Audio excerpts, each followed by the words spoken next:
Hello and welcome to The Matrix, a lock-in this case at the Crate and Crowbar. That's right.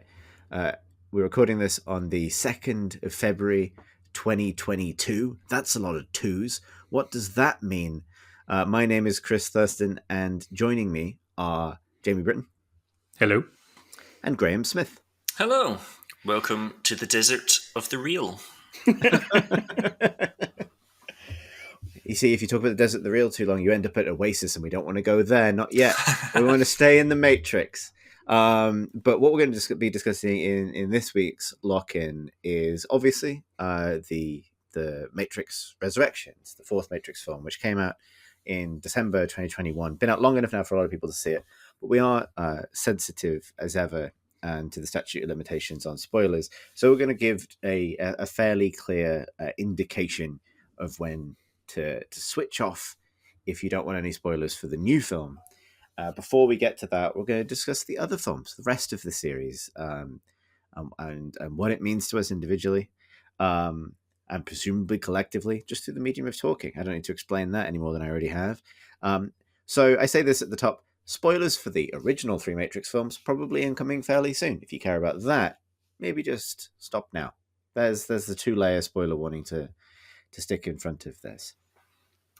But we should really jump right into it. I've been really looking forward to talking about The Matrix with you both. It's a subject very dear to my heart. But let's kick off with maybe going around the circle and telling the class what does The Matrix mean to you, Graham? So I came to the first Matrix movie via the DVD. So probably around, I think the movie came out in 1999. I don't know if the DVD was later that year or 2000. So I would have been 14 or 15 years old when I first saw it. And it was my favorite film when I was that age.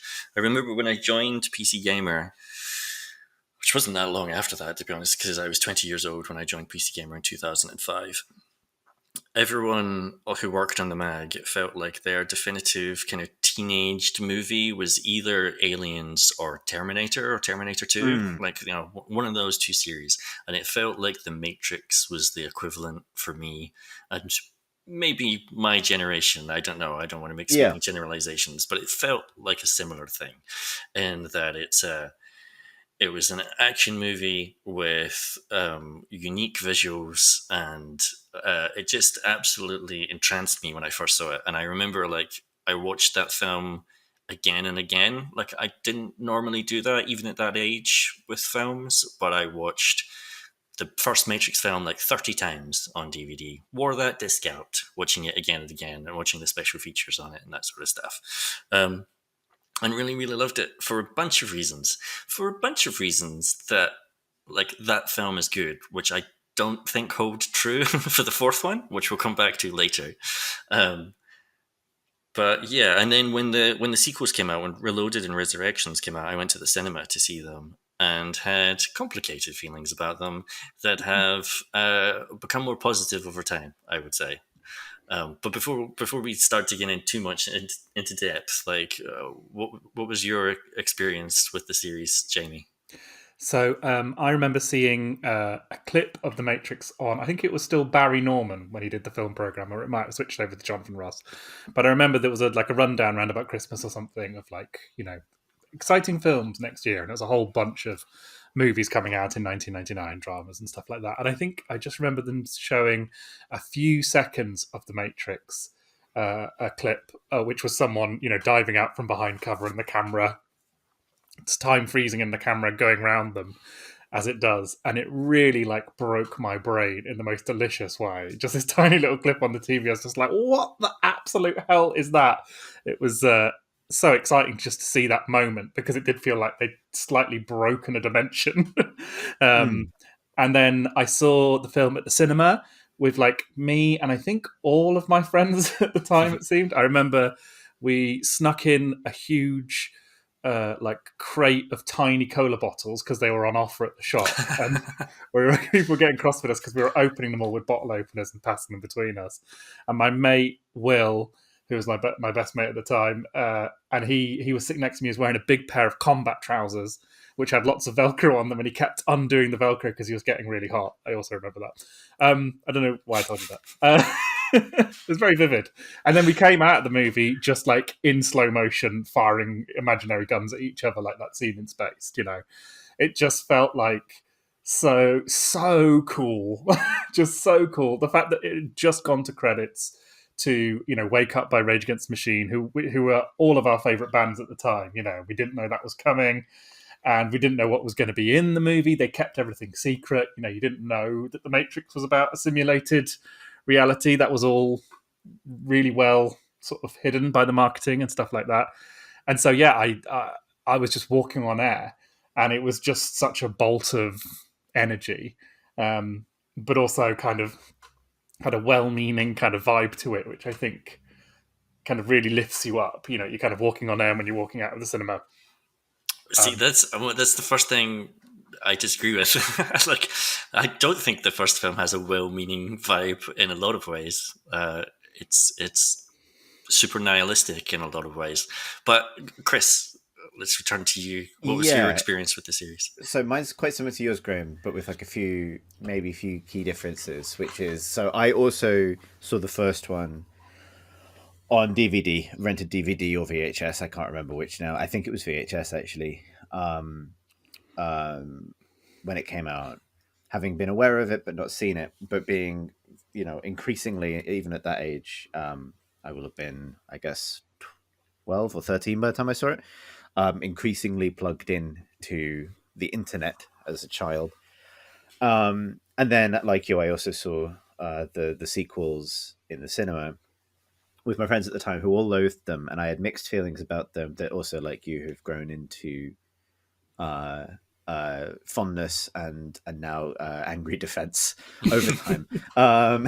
But I did. The other thing about it for me is it felt like, I think it was obviously the coolest thing I'd ever seen. It was, you know, both technologically, and I associate it very closely emotionally with a time in my life where it felt like computer games were escalating at somewhat the same rate as movies.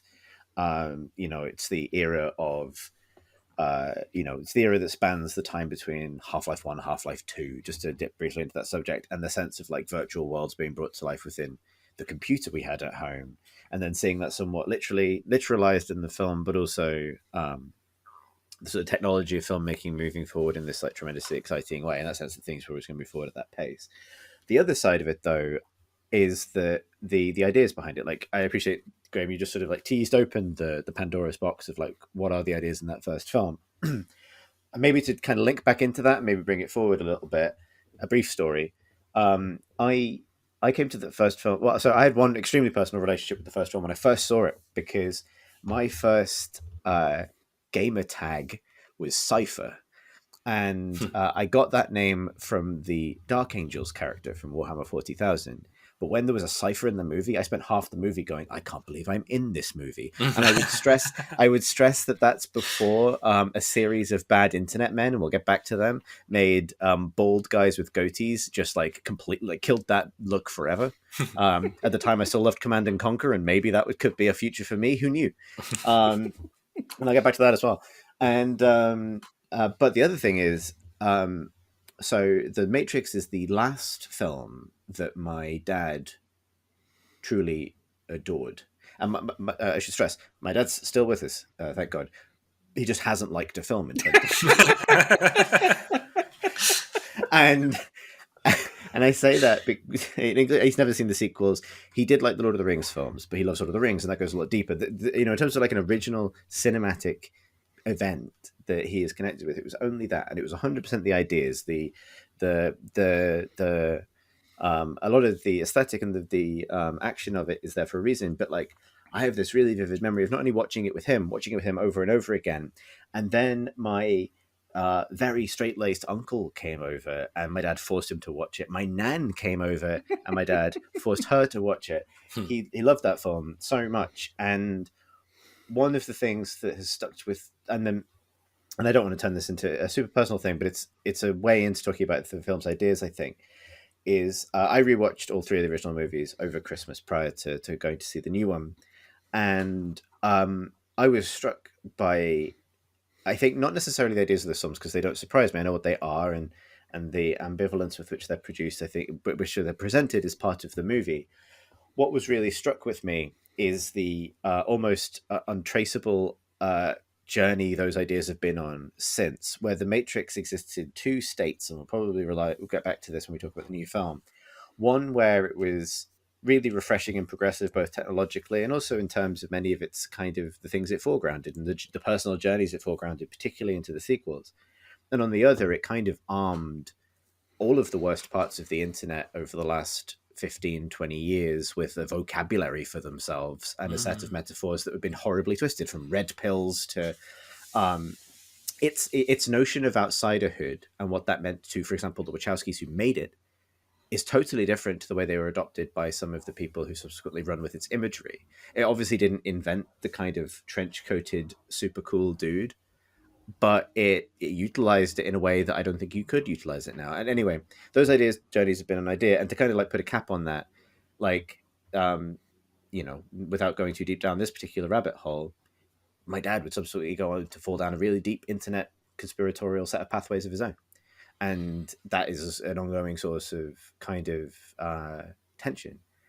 And so I kind of think back to that film a lot as a moment of like, there was a resonance there that with a lot of different people at a particular time that has had a very complicated journey since. And I find it fascinating to return to and to think of its role in my own life as a very much a moment from which a lot of different pathways diverge, which is maybe a different take on its nihilism from my perspective. It was something like, I think it's a nihilistic film because it can be read in so many different ways that it ends up separating as much as it unites. And I find that kind of for as quickly as that movie goes when you watch it now, I find it kind of fascinating as a little artifact for that reason. Hopefully that wasn't all too heavy, but it's something that really anchors that film in a very particular space. It makes sense because I think, there's a version of the kind of philosophy put forward by that movie that is very much the kind of buy-in, as the corporate people would say, for the audience, is that the basic fantasy it sells you and the thing that you can kind of enjoy with the Matrix is think, oh, but what if it's real, right? What if we really are living in a simulated reality? And the Matrix posits that if we are living in a simulated reality and then you're sort of smart enough to perceive that, you can do some really sweet kung fu moves and learn to fly a helicopter in a second, and it's that kind of, that has a nihilism to it, I think, because it's basically an idea of mastery over one's own realm purely by insight alone. And the internet is obviously very much, if you go through Reddit for more than 30 seconds, you'll find people with their zingers, which they think are able to, the deepest problem with those Sam Harris types is that they think that they can describe things incredibly well, incredibly easily. And the Jordan Petersons of this world, and that sort of thing are all too keen for that kind of thing. And the idea of red pilling as a social practice is almost a very basic ass emblem of doing that, isn't it? To kind of say, you can just have this moment where you switch to understanding things, right? And that makes you sort of hard and kick ass and sexy. I think it's part of a group of movies that came out around about that time, similar to Fight Club, basically, where the message that the film is trying to communicate gets lost in amongst just how damn cool it all is. And these are films that are made by directors that at that point in their careers, at the very least, were maybe very concerned with style, maybe more so than substance. And I think like the reason the Matrix film, the first one, works for me, it works for me more than any of the sequels do on a pure emotional level, is that I think it maps, like if you created a Venn diagram where one circle was the emotional arc of the characters and the other circle was like its action scenes, it would just be a perfect circle. Like it maps every action beat perfectly to some sort of emotional resolution for the character. Like, it's essentially some sort of coming of age story for Neo, played by Keanu Reeves, obviously, but that gives all these action sequences enormous emotional power, so that the moment when, Neo self-actualizes is also the moment when he, like, kicks a man really hard. Like, those are the same thing. And so it's incredibly fulfilling as a viewing experience, and it makes the violence in it seem really cool and, like, really integral to the experience of self-actualizing. And the movie around it, in order to, like, the rules it constructs, like, there is a scene in there that is the woman in the red dress scene, where, like, it's a training program which is specifically there to tell people in this film it is okay to kill ordinary people, because as long as they're not one of us, they might be one of them, meaning the agents within the fiction. And, like, that's that's troubling. And, like, for a film series which sort of becomes about, like, the idea of, I mean, like, the end where Neo flies away is essentially like this Superman image, but he's a Superman who is not necessarily concerned within the fiction with saving people on a moment-to-moment basis. And even the sequels, where they start to, like, dismantle a lot of those ideas, there are just, like, ordinary people that, in the wake of Neo flying extremely quickly, are being thrown around in cars that are exploding behind him and stuff like that. But, like, the fundamental message of the film that I think gets missed, and which I think the Wachowskis then spend basically the rest of their career trying to communicate in increasingly explicit ways, is that it's love conquers all, essentially. Like, that's the whole point at the end of the first Matrix movie, is that moment where Neo is, and we're getting deep into spoilers here, Neo is shot and killed, he flatlines, and then Trinity says, "You can't be dead, because I was told by the Oracle that I will fall in love with the one, and I'm in love with you." And Neo comes alive. And that's what gives him the strength to kick Agent Smith really hard and jump into his tummy and make him explode from the inside. But, like, that moment of, like, oh, it's about love, that gets completely lost by, the previous 110 minutes of, isn't it really cool to kick people? And isn't the world bullshit? And doesn't the fact that the world is bullshit mean that technically you should be allowed to kick whoever you want? Yeah. Oh god, there's so much I want to pick into there, because for me, there's one thing. I rewatched the films with Pip, and Pip had not seen them, including the first one. And the thing that caused the whole thing to fall very flat for her is she just didn't buy the Neo Trinity relationship at all, which is something I think we're going to have to return to a few times. But I did, and maybe I do because of my history with it, and just taking that kind of, like, just being in awe of the whole thing when I first watched it at a fairly young age. But for me, there's this line, the kind of this, a big side of it. It is love conquers all in a way, but it's also about, like, the I'm trying to say this in a way that doesn't sound like as pat as hell. Like, it's about how those feelings are discovered in a person. As you said, not just self-realization, but realization of that specifically, like, the kind of the discovery and nurturing of that feeling. And I feel like that's where, if you're talking about paths diverging, when Morpheus opens his hands and he has the red pill and the blue pill, what he's offering Neo, and what I think the Wachowskis probably believe that imagery would indicate, is the kind of pathway to self-discovery and the discovery of one's feelings that sometimes gets analogized with drugs, right? Like, in many different contexts. The trip, right? The white, the various Alice images and so on.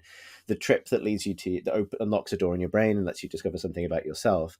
And what I realized subsequently, thinking about the culture that has arisen in the last 20 years, is I think a lot of people just saw a fucking amazing supplement. Like, like, Morpheus is there with, like, one pill lets you continue, one pill is just, like, I don't know, it's just vitamin D or something. The other one has been sold to you by a shock jockey radio DJ, and it contains hyperprotein that'll make you a big boy who can kick real hard. and I think that notion kind of, like, helps maybe thread where the power fantasy interferes with that broader point. And I see this in all different ways. Sorry, like, and again, I'll do a big take early just to kind of get it out of the way. I think, as so often with these sort of like the cyberpunk stories or these sorts of structures, or the technologies that underpin them, or the fictional technologies that underpin them, I think you can pretty much universally the people telling these stories are telling you, look at this. Well, the Matrix very specifically is not about the Matrix being a good thing, right? And not about the power being enjoyed within the Matrix being a good thing. The Matrix, over the course of those films, unevenly takes that power and uses it to try to gesture at what a better world might look like, and frames that better world in certain ways with Zion, with the characters there and the way they live and the way they care for one another, the way they party very specifically. And I think it's important that they do. And what it isn't is a changing of the guard. The story of the Matrix isn't, it would be better if we were in charge of the Matrix. And that's even not where it ends, even though there's shades of that. And I think about that a lot recently with recent technological things, with everything from like blockchain to NFTs and things, where things that are framed as revolutionary, which are actually just changings of the guard, where, we live in an oligarchic society and we've invented these technologies which, at their most radical, allow for different oligarchs, maybe. And I think that's the line taken from the Matrix by that same mindset, that any new avenue to power or any new journey of self-discovery has to be a discovery. Has to be the conclusion is anticipated before it's discovered. The conclusion has to be, and that's why I deserve to be king, not anything else. And I think that's that emotional point and the kind of the culture that creates it is the reason those films are as widely misunderstood as they are. And I presume one of the reasons that both the sequels and the new one have had the response that they do, because they both in their way push back against that. I'm glad you brought up the dancing and the partying in the sequels, because I do think that's integral. So like, if we're moving on to the sequels, I when I first saw Reloaded and Revolutions in the cinema, I was like, oh, okay, they were some interesting action sequences, and they were sort of boring in points, and some of it made me feel uncomfortable in the way that it's very easy to make teenagers uncomfortable. And specifically the thing I said about like the first Matrix film, the reason it works for me, those action sequences all being tied to some sort of emotional realization for the characters, or emotional resolution for the conflict between the characters. Like, that's really not the case in The Matrix Reloaded. Like the Burly Brawl, for example, which is just like a big impressive CG fight at the end of which Neo just flies away and nothing has changed. And like the whole fight was pointless. And that film and its sequel were just full of fights like that. And so at that point as a teenager, I was just like, oh, this isn't giving me the thrill that I want from the violence. But I think like the weird rave scenes, which never really been to a club of any kind when I saw those films when I was like 17. Yeah, I've been to clubs lots since, and have now like an understanding and appreciation. Like I really love going dancing, and like the feeling of human connection you get basically from being in essentially anonymous in a large crowd of people all dancing to the same beat together, and how that is a sort of like connection to other people, and that transcends your individualism in a way.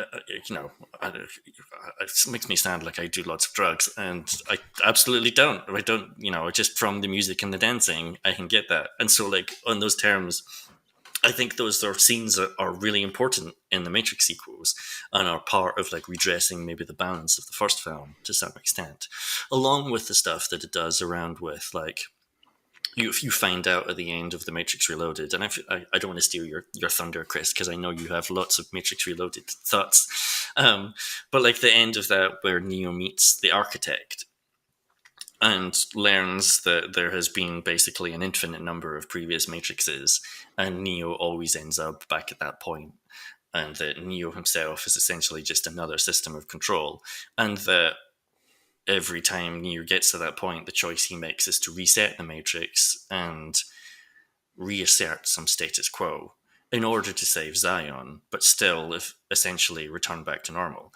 And the difference is that this time through, Trinity exists, and Trinity and that relationship didn't exist in previous Matrices, and that's what's changed.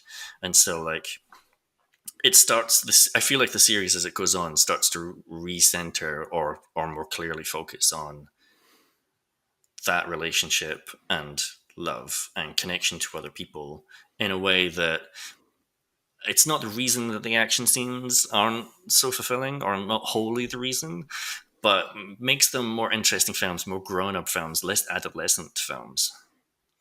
Yeah, I mean, it's funny because to briefly return to the first movie, I think it is, aside from any other considerations, really, it is a masterpiece of pacing. Almost like that. The fact that when you encounter an agent, the only thing you can do is put your head down and run, and the film kind of matches that pace after a certain point. And it's got a glorious sprint to the finish line, which is kind of unparalleled, really. It's funny about The Matrix Reloaded because it had been being built up for so long, and they did all this like extracurricular stuff. They had video games, they had the Animatrix, all of which I was dead into, and they kind of keyed into that.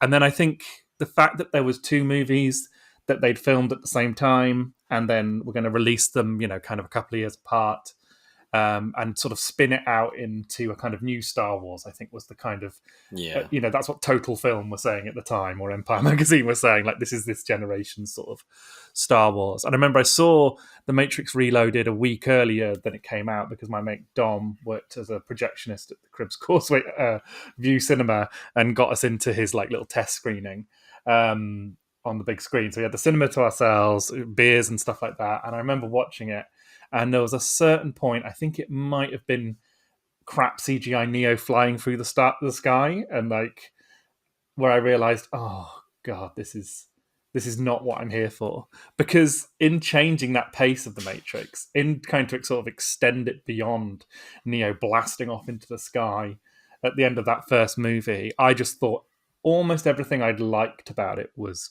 kind of being evaporated. And I kept thinking, when I was watching The Matrix Reloaded, they don't need to make him fly all the time, because I always thought that the flying at the end of the first movie was kind of a metaphor. Like, it was like symbolic for like him sort of taking on this new power. But what they do in The Matrix Reloaded is they take everything incredibly literally.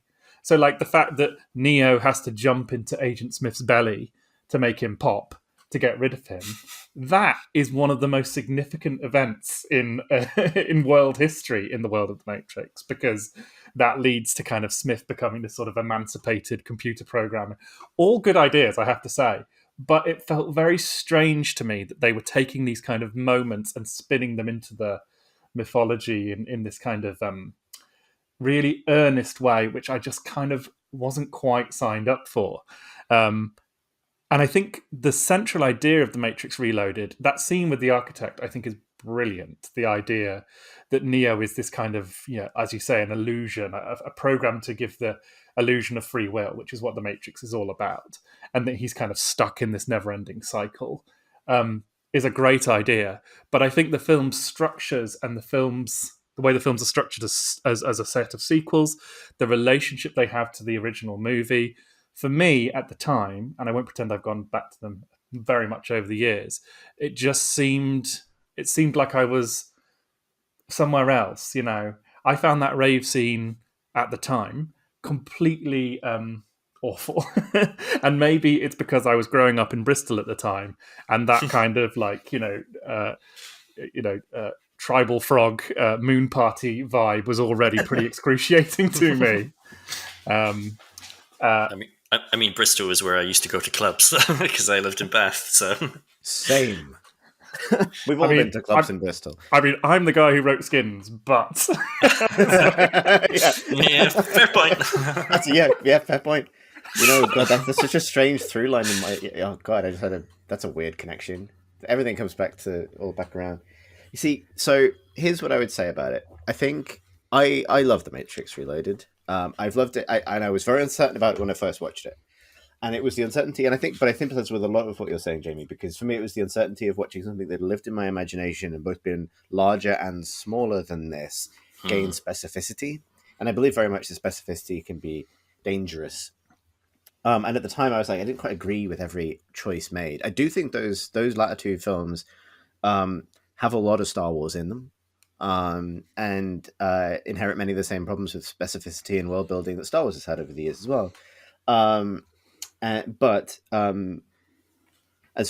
I still cared enough about the characters and enjoyed the set pieces enough to have a good time with the film, and was kind of intrigued enough by the way that it ended that it kind of powered me through Revolutions, and overall remained fond of the whole thing. And then over time, I've grown to genuinely love that movie, because I think this sort of uncomfortable process of building something of greater specificity of intent, as Graham has said, kind of starts there.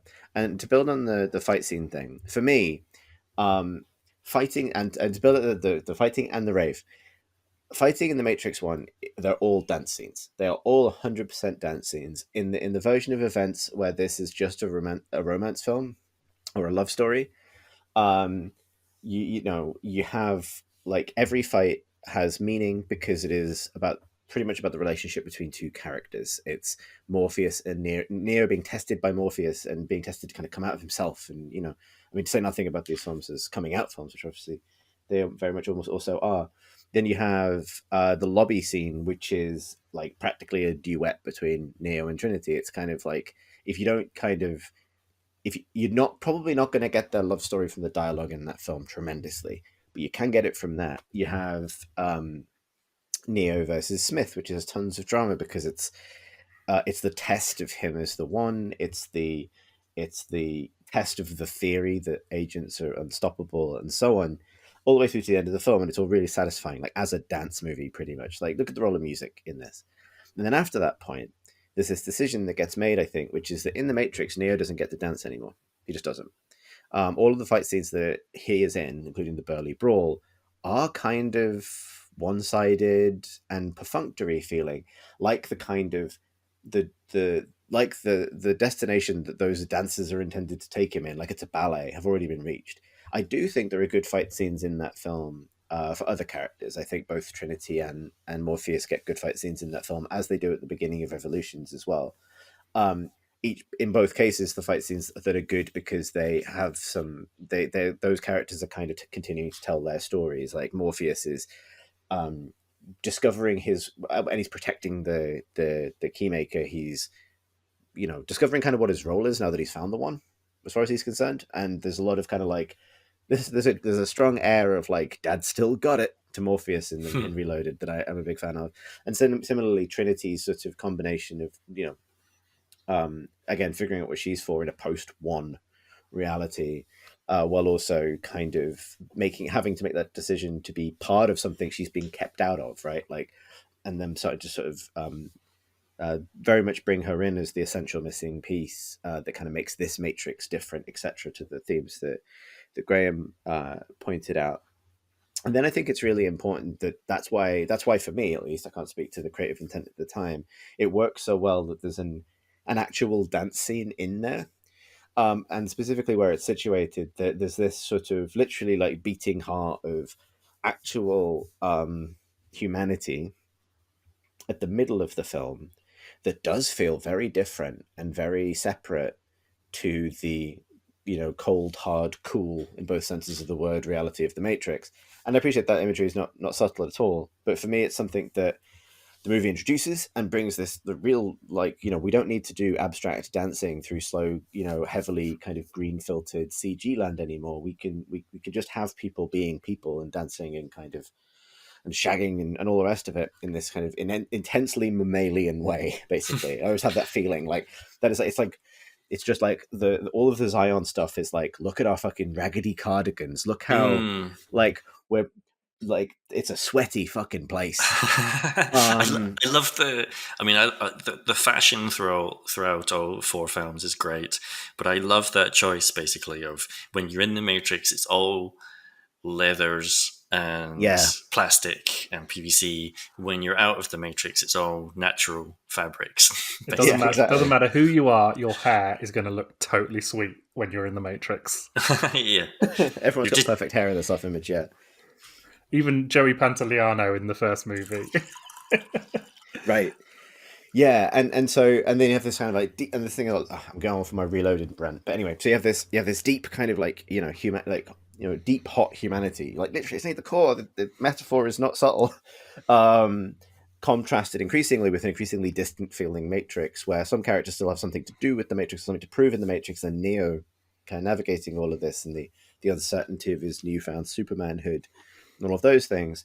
And then the thing I love about the film, but I think the thing that probably damned it in some ways, is it decides to put an additional level of spin on whatever ball it's pitching, when it suddenly starts to basically with the best worst character in anything ever, the Merovingian. Love the Merovingian. I fucking love the Merovingian, but like for me, this is like the X factor where it's like we've got a good story here. We have Neo kind of with a new relationship with the Matrix. The characters around him who are forced to change because of Neo.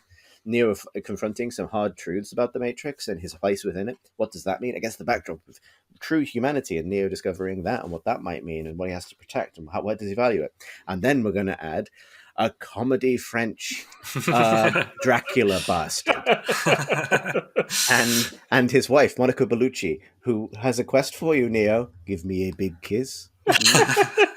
And I love everything about this, and like, and so because it introduces this deep vein of very uncomfortable humanity to the machines. Like when they go weird, when machines go strange, they become very human, and they're very machine-like at the same time. There are these strange binary reactions. Some of them are ghosts. One of them implicitly might be a werewolf. We don't know. Like this one, like, but there's still something machine-like about them in the strangeness of their behavior. Then you get in the orgasm cake, which like is. I remember, like, the moment that scene, I realized something about it, which was that you have this deep strand of ambiguity where you have this extended, very strange, very uncomfortable moment where the Merovingian kind of gives the little nod to a waiter who delivers a piece of cake to a beautiful woman sat in his restaurant. And then she eats the cake and has an orgasm. But the movie demonstrates this to you by having her kind of matrixified, turn into points of green light, like a wireframe, as the camera flies where you expect it to fly to see the fireworks go off. God, I'd forgotten about that bit. Blimey. Right. When I said I got uncomfortable at this film in ways that it was easy to make a teenager feel uncomfortable, I saw this film in the cinema with my dad. Yeah. Well, see, this is the thing. But again, you think, well, that's a film with two orgasm scenes, isn't it? You've got one which is sort of kind of quivering and pink and a bit too real with off against the backdrop of the rave scene with Neo and Trinity, and you got this one which is mechanical and machine-like and strange and feels, and the reason it makes you uncomfortable, I think, is it feels like it's pressing at a boundary. It's crossing this threshold of your comfort, not just with what you thought the film was going to be about, but what films tend to in this genre tend to do. It starts to get a little bit strange, and then that visual effect of like, or just that visual motif of like, going into Matrix vision and flying inside a woman's body recurs at the end of the film when Neo uses Matrix magic to reach inside Trinity and massage her heart until it starts beating again. And then that complicates the boundaries of the film the other way, where suddenly the rules of the Matrix and the mechanics of the Matrix are allowing something good to happen. They're allowing something that, kind of beautiful to be restored, some genuine feeling to be restored. And it kind of exposes that what matters is not whether something takes place in Zion or in the Matrix, but the intent and the feeling, the love that defines it. And there's tons of stuff in that movie that I love for that reason, like the fate of, I've forgotten the name of the ship, but the ship that's destroyed at the end, the crew that die. It's not the Nebuchadnezzar, is it? It's the Nebuchadnezzar is destroyed, but it's not. There's three ships that go off to the Matrix. There's Niobe's ship, there's Morpheus's ship, and there's Cool Captain Disposable and the other dudes. And on their ship, there's like a series of really awesome things that again get you to push at that boundary, like the bolt coming loose on the gantry that causes the person to fall, that impales the operator, the kind of mousetrap effect of it. And then when he dies, when his blood starts to drip down the screen, it forms into rivulets that follow the code, even though that doesn't make any sense. there are these layered like visual motifs. They're not subtle, but I fucking love them because it's that thing of like, we're going to make you feel really weird about all of it. It's like the point of that film. We're going to blur these lines so much that you have to locate value in the characters and in their, you know, in their relationships with one another and identify that as the real thing, rather than in any one of these layers that have been presented, or indeed in any one of these genres that the film is kind of operating in. It's very hard, Seems- isn't it, when yeah. when a film is about a chosen one, or a series of films are about some kind of chosen one, because there comes a point like where they kind of decide, okay, I'm the chosen one, great, and then like Luke Skywalker, you know, at the beginning of the third movie is basically like, I'm a full blown Jedi now, I'm cool, I'm above all this, and then all the film can really do is kind of, you know, pinch them on the arm and go, are you though? Are you actually though? Because you know, look at you, you're getting cross with me when I'm prodding you. And I think the Matrix does a pretty good job of, I would say, in Reloaded and Revolutions, it does a pretty good job of slightly circumnavigating that. Even though he does have to go on a spirit quest, because that seems to be a fundamental part of the hero's journey, is kind of, you know, wallowing in the gaps in reality with ghosts and demons and stuff like that. I like that, you know, that stuff kind of works okay for me. I think it's just the kind of film around those ideas is less interesting. Watch it again. I'll make everyone watch it again. I think it's aged quite well personally, but that would. Yeah, I think it has as well. And like, I think like visually, it's still stunning. Like, it lives up to the first film in terms of its cinematography, and I think its fight choreography. Sorry, I've been drinking. So, although I don't think the fight scenes work as well on an emotional level, I do think a bunch of the fights actually are incredible pieces of kung fu. Morpheus on the top of the lorry is very good. Well, that's the one fight. Is great. Yeah, that whole action sequence is the one that I think works the best. But I do also like Neo versus the Merovingians goons, and like around the stairs and that sort of stuff. Some of the stuff during the highway chase as well, with the ghosts in the car with Morpheus and Trinity at the same time. Trinity's driving, I think, and like the ghosts are like moving between the front seat and the back seat because they can become incorporeal and move between. Those were those twins who were on like DIY SOS or whatever. yeah, they are. Yeah. I was spoilers, but I was sad that they didn't return for Resurrections. But I really like the Merovingian precisely because it is that point where it starts to muddy the water with the machines. Like the first film is really compelling in the way that it sets up an us versus them narrative, where us is basically you and your 4 friends and everyone else is them. And so the Merovingian is one of the more explicit ways in which Reloaded is like he's an exiled machine basically from a previous version of the Matrix, or at the very least he's a redundant machine, let's say, from a previous version of the Matrix. So he's no longer part of the system, but he still has certain powers, and he like politics his way to still existing rather than being sent to the recycle bin. Because he wants to live. Like he's one of the first programs you meet, or maybe the first program you meet, who doesn't really have like a purpose within the system other than I can't believe you don't think Japes is a purpose. So I fundamentally believe it is. Well, that's essentially the argument that the film is making, and I agree and appreciate. Whereas the first film is so black and white. It is so didactic in what it thinks is the right way and the wrong way, and the villains that it depicts, including Cypher, for example, which I feel like we'll get onto more when we move on to the fourth film. Yeah, I changed my gamer tag after that. I would just to like point out, I mean, it doesn't really need to be said because it's blindingly obvious, but Hugo Weaving is for me, is such an enormous part of why that first film in particular works. He's an amazing villain. He works really well with Joey Pants. The steak scene is great. And I think maybe my favorite scene in the whole movie, and I watched a bit of it before coming on here, is his scene with Morpheus when he's like torturing him. And his attitude, he's like, I want to get out of here. This place is disgusting. It stinks, And it's just such a, I don't know. It's a wonderful character motivation, and he is so creepy and scary and weird and otherworldly, but like kind of human at the same time. I think I think he's an enormous part of the success of that movie, because he's just a really good villain with a really unusual motivation to him. I mean, like, to return to that first film, I just think it works on every level. Like, I think Morpheus is an iconic performance. I think Hugo Weaving is an iconic performance. I think Keanu Reeves as Neo is an iconic performance. Like, there are reasons why it entered into the culture and was so roundly parodied by literally everything. Why, a couple of years later, you've got Princess Fiona in Shrek leaping into the air and doing like a slow motion kick of a guy.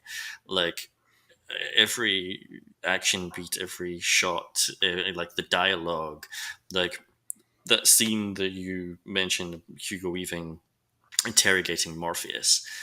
I remember him running his hands across Morpheus's sweaty head and sticking the sweat up his nose.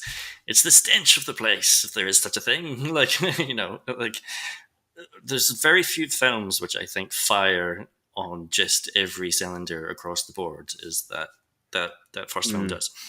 But with Reloaded, like, so much of my objection to it at the time was just like, there is a brief mention of Zion in the first film, which is described as the last human city close to the core where it's still warm, and in my head I instantly pictured like a cool sci-fi city, like Blade Runner, or like what the Star Wars prequels were doing, basically, like big shining gleaming lights, tall buildings but underground. That seemed really cool.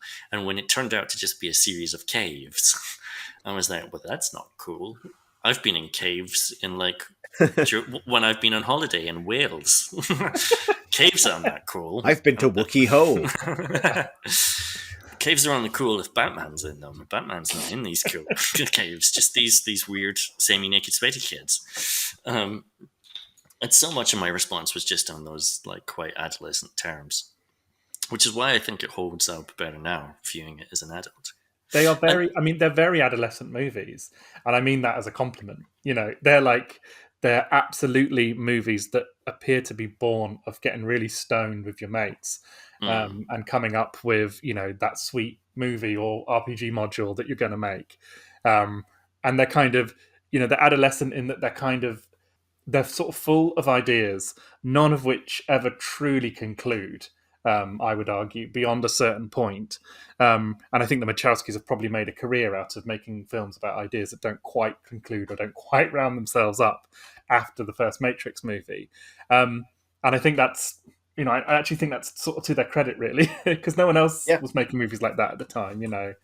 There's a car chase in The Matrix Reloaded. There doesn't need to be a car chase in that movie. It doesn't need to be anything in that movie, because we're in the Matrix. It's a simulated reality.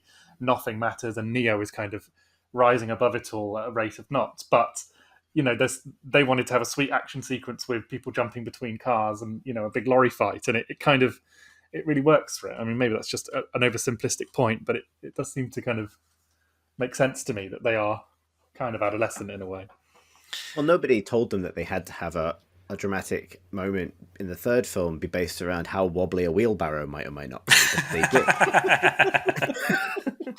Well, let's talk more about Revolutions, because we've I talked don't a want lot to about lose Reloaded. Revolutions in this. Yeah, because I feel like Reloaded, the message is, oh, it's a bit complicated, isn't it? And then it feels like Revolutions is more like, but what if it was a robot fighting war movie?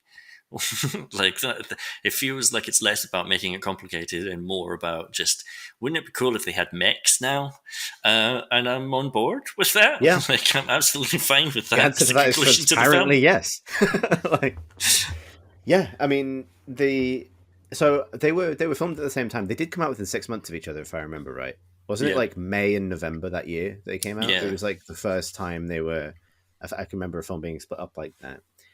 And it was funny rewatching them lately, because I felt like for the first time in my life I watched Reload and it was like, I understand what's being said here. And I've seen that film so many times, and I don't think I really fully kind of like felt comfortable with every line in it.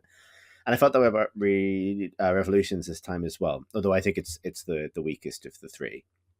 But I feel like it's at some point So this is a thing, and this is definitely something that could support a segue into the new film at some point, or maybe into how we get into the new film, which is, I feel like one thing that's interesting about the Matrix, and Jamie, you mentioned this notion of it being the generation Star Wars. One way in which that is demonstrably true is the technological advancements it heralded in terms of special effects, in terms of movie making, the expectation, the bar it raised in terms of what action films could or should look like, etc. And I think as Star Wars did, and although in this case it's sort of on the cusp of digital cinema and CG and what all that entails. And I think when that happens, it seems to be the pattern that there are kind of two threads running in parallel. One is like the expectation that each new film will similarly raise that particular bar, that particular technical bar or creative bar, alongside what happens to the characters, right? And you see this sort of very much as like the project that was the Star Wars prequels, which were contemporary to these films, was very much my thought on it is they were very much more driven by answering a technical question, like what does a Star Wars movie look like in 1999 with all of the technology available, and less interested in what does a Star Wars story look like in 1999. And I think that's the reason that they hit the issues that I believe that they have. No one needed Dex's Diner, but George Lucas could make Dex's Diner, and so he did. Not to get off that subject, and I feel like the Matrix sequels are interesting because they also have the same pattern, right? The CG gets slightly strange. Revolutions is definitely the most notable one in terms of like them stretching for things in their presentation, which are impressive and actually hold up. Like a lot of the Zion defense scenes still really hold up, but kind of marching forward really steadfastly on the line of like, we just got to keep showing you things you've never seen before, while at the same time trying to hang the story off that with some meaning. And actually, I think they do, for my money. Like, I care for some reason when I'm watching when the defense of Zion comes down to pairs of attractive but grubby people given one rocket launcher and told to crawl around in some tubes until they can shoot them down a big drilling machine. Like, that whole sequence is like pure Star Wars to me for various reasons. It's pure Battle of Hoth or something like that. Very Star Wars in the sense that it also does that classic Star Wars thing of like, we're going to follow a character, you don't even know what they're called, but wow, they shot a rocket. And I'm kind of there the whole time, like even joking about I've forgotten, I get him confused with Mouse. It's not Mouse. Mouse is in the first movie and dies. The young character who gives Neo a spoon. Yeah, I know who you mean, but I don't remember their name either. Spoon Boy. Spoon Boy. Spoon Boy and Grumpy Captain as like a little relationship that spun up for that film. Can Spoon Boy and Grumpy Captain forge a mutual respect in time to stop the bad squids from coming through the big door? The answer is kinda, and I'm in for the whole ride. Like, I love, and the other thing I love about those films, actually, to draw a point, because it will become relevant, is Niobe. I think she's a great character. I think those sequences are all really good. And because I'm off on one, apparently, something that struck me rewatching it is that was a notably and wonderfully diverse and progressively cast movie, not just for its time. It would be so now, frankly. Like the foregrounding of like women and people of color in positions of power in Zion, as opposed to the Matrix, is right there in front of you. It's full on the text of those films. And I think it was fucking 2002. They deserve a ton of credit for that. I think it's there's so many great kind of performances and characters just in that set, in my opinion.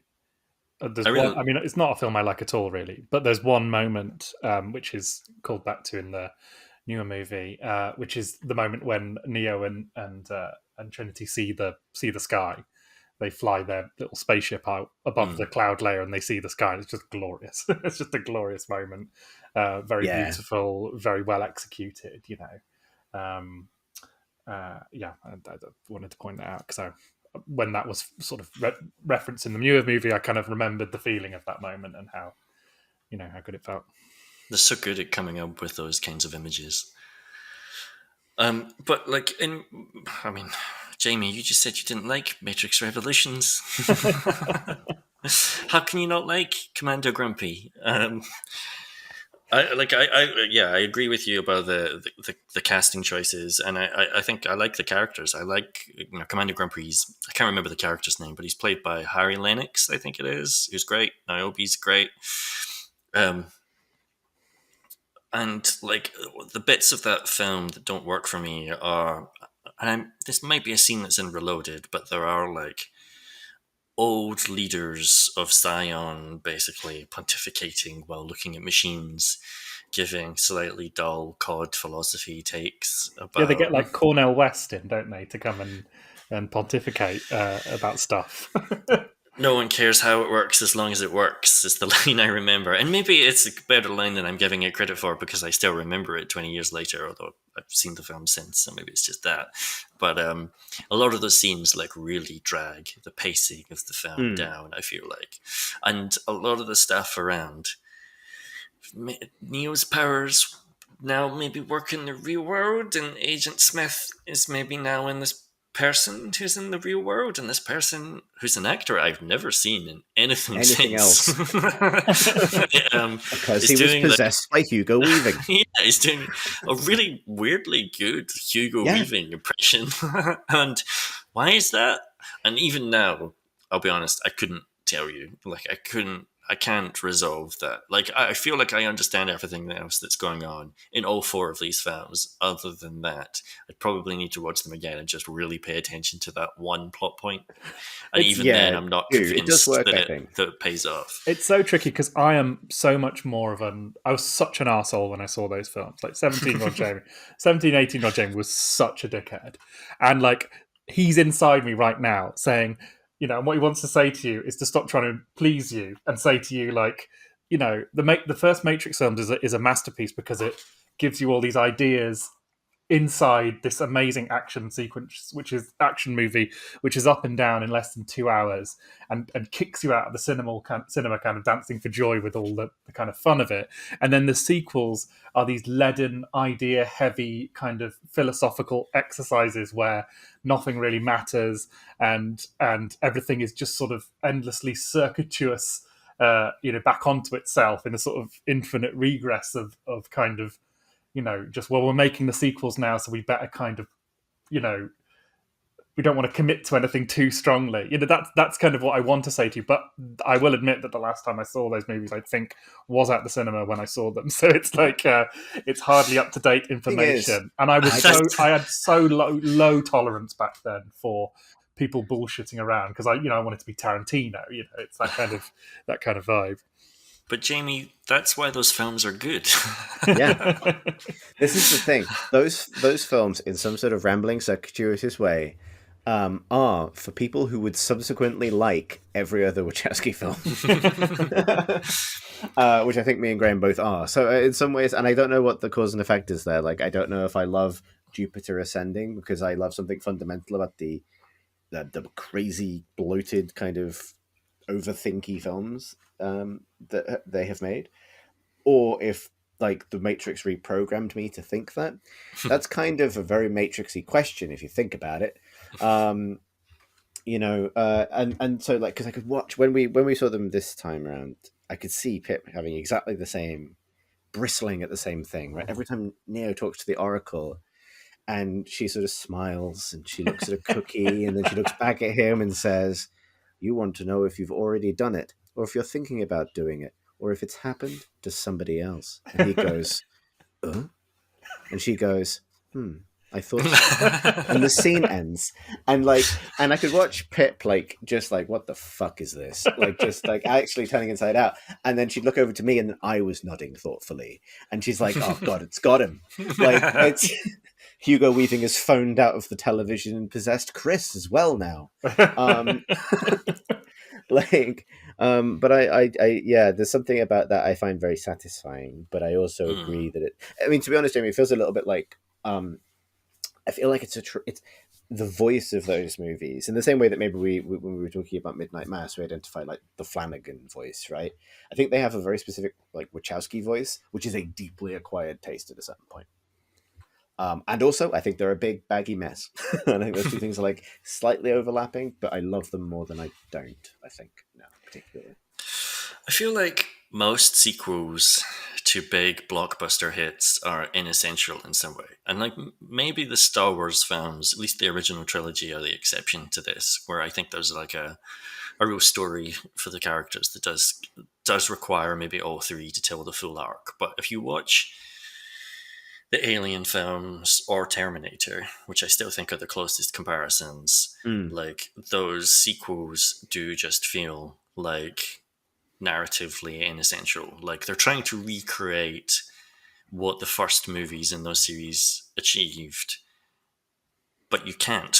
Well, like not with the sequel. It's such a huge problem because you've climbed this mountain in watching Alien, or I'm going to say the first two Star Wars movies comprise one of these kind of acts, and what the subsequent films sort of say is kind of, all right, back you go then, do Yeah. that again, and like that's why I think The Last Jedi is, for my money, one of the very, very best sequels ever made, because what it does is it engages with that and it says, yes, you are going back through this same stuff again, but let's actually think about what that means. Exactly. And like and Matrix Resurrected does something similar, probably, I think. Yeah. I love The Last Jedi, and it's doing, I think the same thing that essentially all the Matrix sequels do, which is, what if we pop this thing up on blocks and pop the hood and see what's going on inside and think really hard about why it is you like the things in this that you like, and take it apart and show it to you and say, maybe you should feel bad about the fact that you like these bits. I think it's interesting. I'm glad that comparison came up, because I was going to bring it up with regards to Resurrection specifically when we get to it.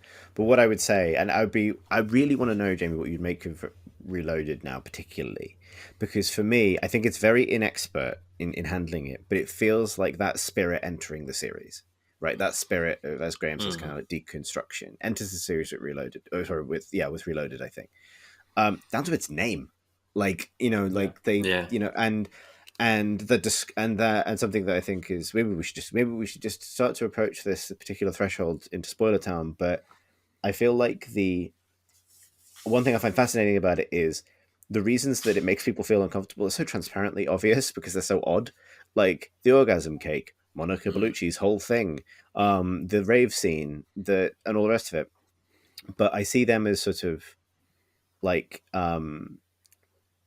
really wonderfully earnest and meant in a way that, like, to take the point, like, I love The Last Jedi. It's my second favorite Star Wars film, I think.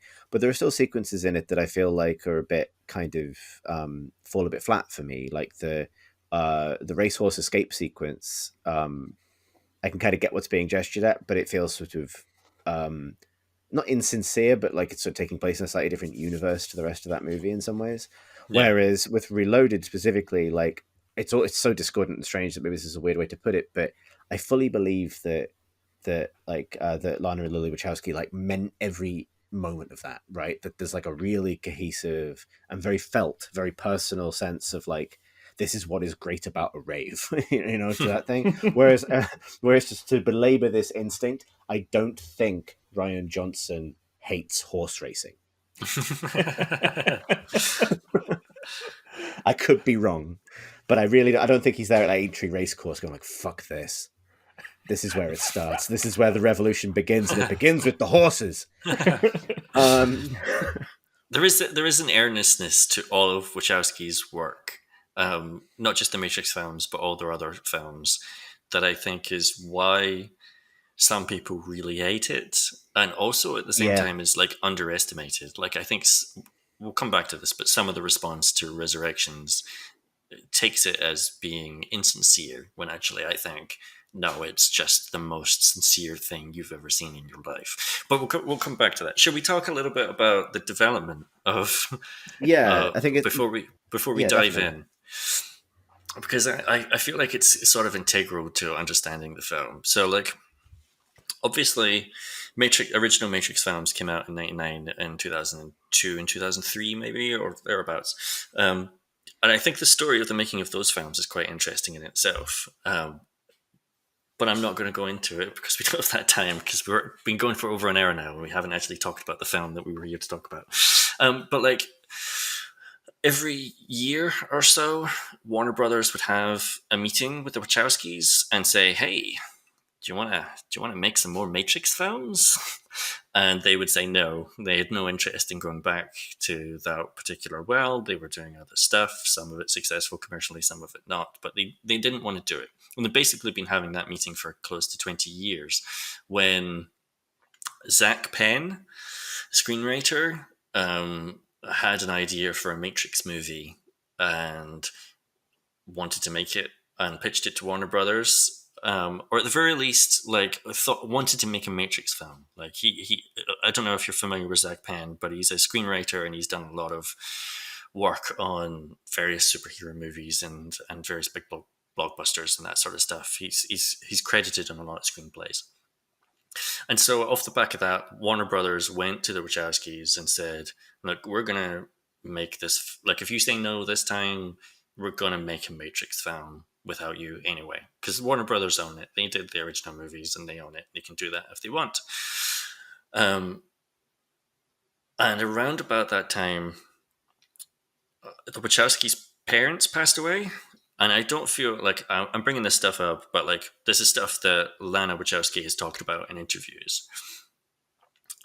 Their parents passed away quite close to one another, and she'd always hated the idea of going back to the Matrix and like revisiting that story. She thought the story of Neo and Trinity were done at the end of Revolutions, and you watch those films, the story's pretty well done.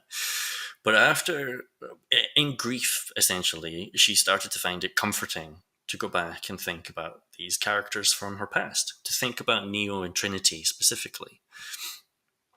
And so from that, essentially, came up with this idea for a movie which explores like nostalgia and its power to comfort us, and the allure of that, and the way it's warped by commercialism and capitalism, but also like its genuine power. And I think that informs a lot, essentially, of what this film actually is. And that is a very good segue to talking about this film. I think if that it doesn't kind of like intrigue you to see it, then I genuinely would. And maybe one thing we should do before we cross the spoiler wall, because we've done this previously, I think, is just sort of, I guess, go around and like say, I guess, would you recommend it? Like, as in quick thoughts, like quick spoiler free. What was your reaction to the movie? I had an uncertain reaction to it initially, but I am very fond of it and I had a great time throughout. I'm desperate to see it again. How about you, Jamie? So I watched it, I think it was the first thing I watched after the recent birth of a small person into my life, and I absolutely adored it. I watched it at like 2 a.m. I really enjoyed it. I did slightly worry that going back to it, I would like it less because, the sort of state of mind at the time. And I did like it slightly less. However, I think there's still something about it, something very specific about it that I think is really worth experiencing. We talk about that after spoiler wall, but yeah, I think it's definitely worth a watch, if not essential. How about you, Graham? I think if you've seen the first 3 Matrix films, then yes, it's essential to watch it. I would definitely recommend it. If you haven't seen them, then I am less sure. I think I'm maybe more similar to you, Chris, in that when I first saw it, I had a somewhat uncertain response to it. I think on the level of craft, I was quite negative about it, but I still had like a wholly enjoyable time watching it. And then the more I've thought about it, some of the kind of niggling complaints have faded in my memory, and I like it a lot more now. Cool. We should get into it, which means that it's time for some sort of break or transition that, I don't know, someone will put in, probably when I'm done saying the sentence. But yeah, after this point, we're going to talk about Matrix Resurrections in detail. We're going to go through the film and spoil it thoroughly. You've been warned enough time now. Let's do it. Well, we've definitely been through some kind of spoiler gate, I guess. Look, we're on the other side of it now. We can say as much as we want. We've travelled through the looking glass, Chris. I'm made of metal ball bearings now. I'm floating around. I'm extremely old. How's your hair, Graham? Yeah, it's like Which character am I? I was going to say it's long and grey, but hang on. I thought Chris was Niobe, but I think actually he might be No, Thomas yeah. Edison's image. No, within I the was going to Matrix. be Niobe, but now maybe I'm trapped in a loveless marriage to Graham's stunt double. I mean, it's a weird one. I don't want to say it's so bad it's good, because that's not quite where I'm coming from. However, I will say that there is so much about the Matrix Resurrections that just doesn't work or make sense or have any place in the movie at all. There are plot lines that don't pay off. There are huge logical inconsistencies. There's characters that arrive and don't have any place to do anything. There are, like a doubling of beats, there's doubling of characters where you have two characters serving essentially the same purpose. There's like shortcuts taken narratively. The action sequences aren't any good. And it's kind of, it's very, very uneven. However, I really liked it. I really enjoyed it. And I think, and this is basically my only point about the movie, I enjoyed it because it was earnest and heartfelt and hopeful.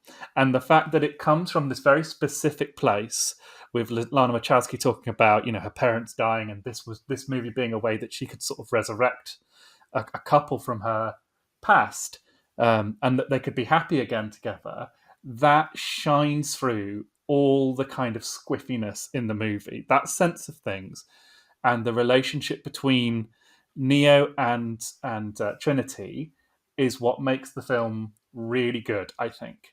And I forgive it all that other crazy stuff. There's a moment right at the end of the movie, and spoilers are off, so I'm just going to say it, where it's they've won the mission, and they're back in reality, and Trinity is waking up. And you see her as she really is. She's not matrixified. She's older and her hair's shorter and stuff like that. And she and Neo embrace, and there's a shot of him just running his hand down her arm, and sort of touching her sort of for the first time for a very long time.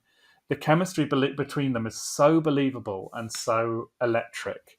And it's such a raw moment of kind of humanity between them, which is something I've never seen in a Matrix movie, really.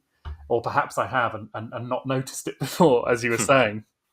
But for me, and I know I'm sort of skipping right to the end there, but ultimately there's so much crazy in the film, but the sense of hope and the sense of love being this kind of powerful force for good in the world, which I think hopefully it is, just it papers over all those crazy cracks. Yeah, I feel similarly about it. I had quite an uncomfortable experience where I saw it in the cinema, but I saw it in the what's called the director's lounge at our local cinema for dickheads. We have one of those sofas in Meals cinemas, and the director's lounge is where small films go when no one wants to see them. So I saw Last Night in Soho. There was the previous film I saw in that room, and it's literally a room with like 6 sofas in it, basically facing a pretty big screen. But like, you've probably know someone who's got a bigger TV, probably. But it's a nice little environment to see a movie in. I was very uncomfortable when I saw Last Night in Soho there because I was the only person there not in a single group. The rest of it was like 4 friends out for a movie, and I felt like I was just sitting in someone else's house. But anyway, I digress. The point is, I was there, and there was like a guy who was there by himself who just really wanted to make conversation all the way before the film. So I went in this immediately agitated, like, oh god, kind of like try and settle in, couldn't relax kind of way. And then the whole film just kept making me uncomfortable because my higher brain functions couldn't switch off. And there's so many things I want to dig into. It's wild tonal swerves. It's like the bits where it becomes meta, and then the bits where it seems just like incoherent or kind of completely out like thing. And again, there's a doubling. The fact that I kept waiting for the action to take off and it never does, and waiting to find out if that was a deliberate stylistic decision, or if it wasn't. And then, but through all of this, having a consistently good time, because enjoying the presence of those characters enough, enjoying a lot of the new characters very much, But being aware that I was being made to feel uncomfortable by a film that was also telling me was also trying to soothe me with nostalgia, while also telling me that nostalgia was bad, and then having to at the end kind of facing the same scenes that Jamie's just described, try and determine whether, to me, Neo and Trinity is a pairing that fills me with hope or nostalgia, and how to feel about that. And being left thinking kind of both. And then I was so ambivalent, and I want to talk about ambivalence with that film. I mean, it's real meaning, right? Like being really on two states with something, all the way through to the end, and then right at the end, as the new version of "Wake Up" kicked in with a female vocalist, I was just fucking grinning ear to ear, and there was like some sort of like, and I kind of realized at that point something that I suspected the whole time, which is that I'd been watching someone making the movie they wanted to make. And I think that has a quality of its own. And because that, like, when I talk about loving the sequels, because of what I believe is their felt earnestness, their sort of the fact that all of the things in them are in there for a reason and they mean something to somebody, whether they really work as motifs or not. I felt the same way about this one in the end. And then I sat through the credits, and the post credits both confirmed that and then put this other spin on it where it's like, and you don't have to think that every decision this person makes is good. And it's like, and so my feeling coming out of it was like, the Matrix formed, sort of person who kind of has had these stories in their heads for 22 years. I'm still not quite sure what I got out of it. However, I came out of it like delighted for Lana Wachowski, which is like, I think like it's not on the, it's not maybe like a back of the box note for the DVD if they still make those, like you'll be happy for the people who did this. But I came out of it like, good for you, Keanu, good for you, Lana, and good for you, Carrie. Like, just kind of like, yeah, I'll see myself out. I'm glad you had a great time. How about you, Graham? I mean, I feel like I mean, I mentioned this before, but I'm a big fan of the Wachowskis and all their work, and I feel privileged, essentially, that they continue to make stuff. And Lily Wachowski, I should say, is not involved in this this film, and sort of seems at this point like maybe she's just retired from the entertainment industry. She wasn't involved with the second season of Sense8, for example. So it's just Lana Wachowski. But I love all of their work, and I love The Matrix, and I'm just appreciative of the fact that I'm 20 years older and I get to watch another Matrix film with these characters. Yeah. And obviously that's like part of what the film is commenting on in terms of its deconstruction or analysis of nostalgia as a force. But also, yeah, I'm likewise just happy for all involved, but I would say more happy for myself. Like, I'm at a point in my life, or maybe this is just not a point in my life, but speaking more to my taste, but I really loved Tarantino's movies as a teenager, and I still like them now and really respect his work. But if he stopped making movies tomorrow, I wouldn't really care. And I feel the same way broadly about most directors. And the Wachowskis, or Lana Wachowski, is like an exception. Like, I would be really sad if tomorrow she stopped making things. And it seems like with every semi-flop they've made, there's always a risk of, oh no, but what if people won't keep giving them ridiculous budgets to make absurd passion projects that are just like wholly earnest, completely cringy, like fan fiction that you would read on AO3. Like, what if that won't exist anymore? Don't forget all the crazy horniness. Yeah. Well, I mean, you can get the crazy horniness from Tarantino as well. It's just a different flavor. But it's so I'm just like, I am likewise really pleased for them, but I'm really pleased for myself that this thing exists. Yeah, actually, I agree with you for what it's worth. I'm now realizing what it is that I got out of it, which was just this again. Like, well, let's dial into it. Talk about the plot. So, it's I mean, it opens with Everything you need to know about the plot of this film is encompassed in the noise Graham just made. I'm like winding backward like through the layers. Okay, like it opens with essentially more or less a shot-for-shot recreation of the beginning of the first Matrix film. Some of the setting details are different, but otherwise, like the framing of the shots, the characters, it is car pulling up outside what seems like a seedy hotel. A police officer sat on a car outside who says, they're bringing her down now because he sent a team up to go get Trinity and being told that, no, Lieutenant, your men are already dead. And then you get inside and you have like a recreation of the Trinity fight scene. There's like some different camera angles on it, but it's otherwise like the same choreography. But you come to realize that that's not Trinity. That's not Carrie-Anne Moss. And it starts to peel back the layers. And it does this through this new character called Bugs, who I love. Yeah. Really, this is a really great character played by Jessica Henwick, who has been great in a bunch of things. She was in Game of Thrones briefly in not a great part. She has the great honor, I think, of being the best thing in a series of train wrecks. She's the best thing in Iron Fist. She's the best thing in Iron Fist. I mean, the maybe best thing the in the only Dawn good scenes thing. of Game of Thrones. She's not the best thing in this, or is she? She has the best hair.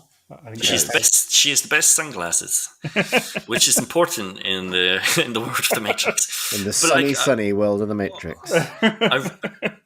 I really like the character. I really like the performance, and I really like Jessica Henwick because she had the choice. She was auditioning for 2 roles. She was auditioning for a part in the Matrix Resurrections, and she was auditioning for a part in Shang-Chi, the Marvel movie. She was going to be the main character's sister. Oh, that was the role she was auditioning for. I don't know if she was actually offered it, but she was basically told, if you go up for one of these roles, you can't go up for the other one. Like, you can't be cast as both of these, and we don't want to go through the process of auditioning you and like wanting you and then finding you got the other part and you took that one instead. And so, like, before she had either part, she had to choose which part she wanted. Do you want to be part of the Marvel Cinematic Universe, or do you want to be in the 4th Matrix sequel? And she chose the Matrix sequel.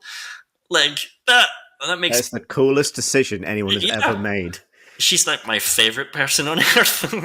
Was it funny to anyone else that she was red-pilled by Neo in this movie whilst working as a window cleaner? Well, oh god, don't open this rabbit hole for me, Jamie, because not only that, she was working as the window cleaner at the Game Awards after party. That's not a joke. That's in the film. One of my notes for this film is Geoff Keighley real? There's 2 layers. There's more layers to this as well. So, like, Lana Wachowski has told a story in interviews of, I will very briefly head into serious territory, of essentially being suicidal as a teenager and coming up with a plan to kill herself by jumping off a building. And jumping off a building is obviously like core imagery to all of the Matrix films. And she told a story about, on the way to the building that she planned to jump off, she locked eyes with a person, just like an old man on the street, she described it as, and had like a moment of human connection looking into the eyes of this complete stranger that snapped her out of the plan that she had, and she went home instead. And so that scene in The Matrix Resurrections, as bizarre as it is like wholly sincere and based on personal experience for Lana Wachowski. But the only way she can have that moment recreated in that moment is to have her... I mean, I get that is a... But then But Then the window I've got an answer for that as well, because like window cleaners are a recurring motif now within the Matrix. Because in the first Matrix film, when Thomas Anderson is having a meeting with his shitheel boss at the technology company he works for, he is repeatedly distracted by the window cleaners outside the window that are using their chamois or whatever, like the window cleaning brush that you use to like streak down the glass, and like the camera repeatedly cuts away to it. And it is like that moment is like the mirror images in this film back to the first film particularly, but also the sequels, are numerous, and they go down to that level of just like really minute detail, like action sequence that happen during sprinklers going off, or in fact window cleaners. But I really love the character of Bugs, and we're introduced to her, and she is witnessing. Basically, she's outside of the scene, she's witnessing it, and she's talking to her operator. And this is the first thing that we learn has essentially changed about the Matrix. It used to be that the operator was just a guy on your ship on the phone, but now he's actually visible within the scenes. And I think that's a really cool change. And you know, it seems like a person. Essentially, this is the Jason Segel Muppets movie thing, where the Jason Segel a fine Matrix sequel in its own right. Can I add? The Jason Segel Muppet movie, which is like framed as it is years later, and they are big Muppets fans because the Muppets exist within the Muppets. And actually, like the 1970s original Muppets is a really meta movie. The Muppets is a weirdly good analogy for the Matrix series. It is. I'm not joking. It is. I'm not joking either. Like that the first Muppets movie. Sorry, I almost said the first Matrix movie. The first Muppets movie is about them making the film that you're watching. And like it's a road trip movie about them traveling across the country, and it ends with them sitting down at a cinema to watch the film that you just watched. And there are points at which they get lost, and in order to find their way, they check the script which they're carrying with them. Does this mean that Spaceballs also takes place in the Matrix cinematic universe? I think all are welcome. So that's a slight tangent. Yeah, we're only on minute 2 of the movie, so we're talking about for half an hour. But like, yeah. So the operator is now existent within the world, and Bugs is essentially like she essentially comes across as like a fan of the Matrix. Like she knows who Trinity is, she knows who Neo is. She had this encounter with Thomas Anderson within the Matrix, which was her moment where she seemed to wake up and be able to leave the Matrix. But she knows the legend of the first film, and she spots that there is a difference in what she is viewing between the story as it was told to her and what she is perceiving in front of her.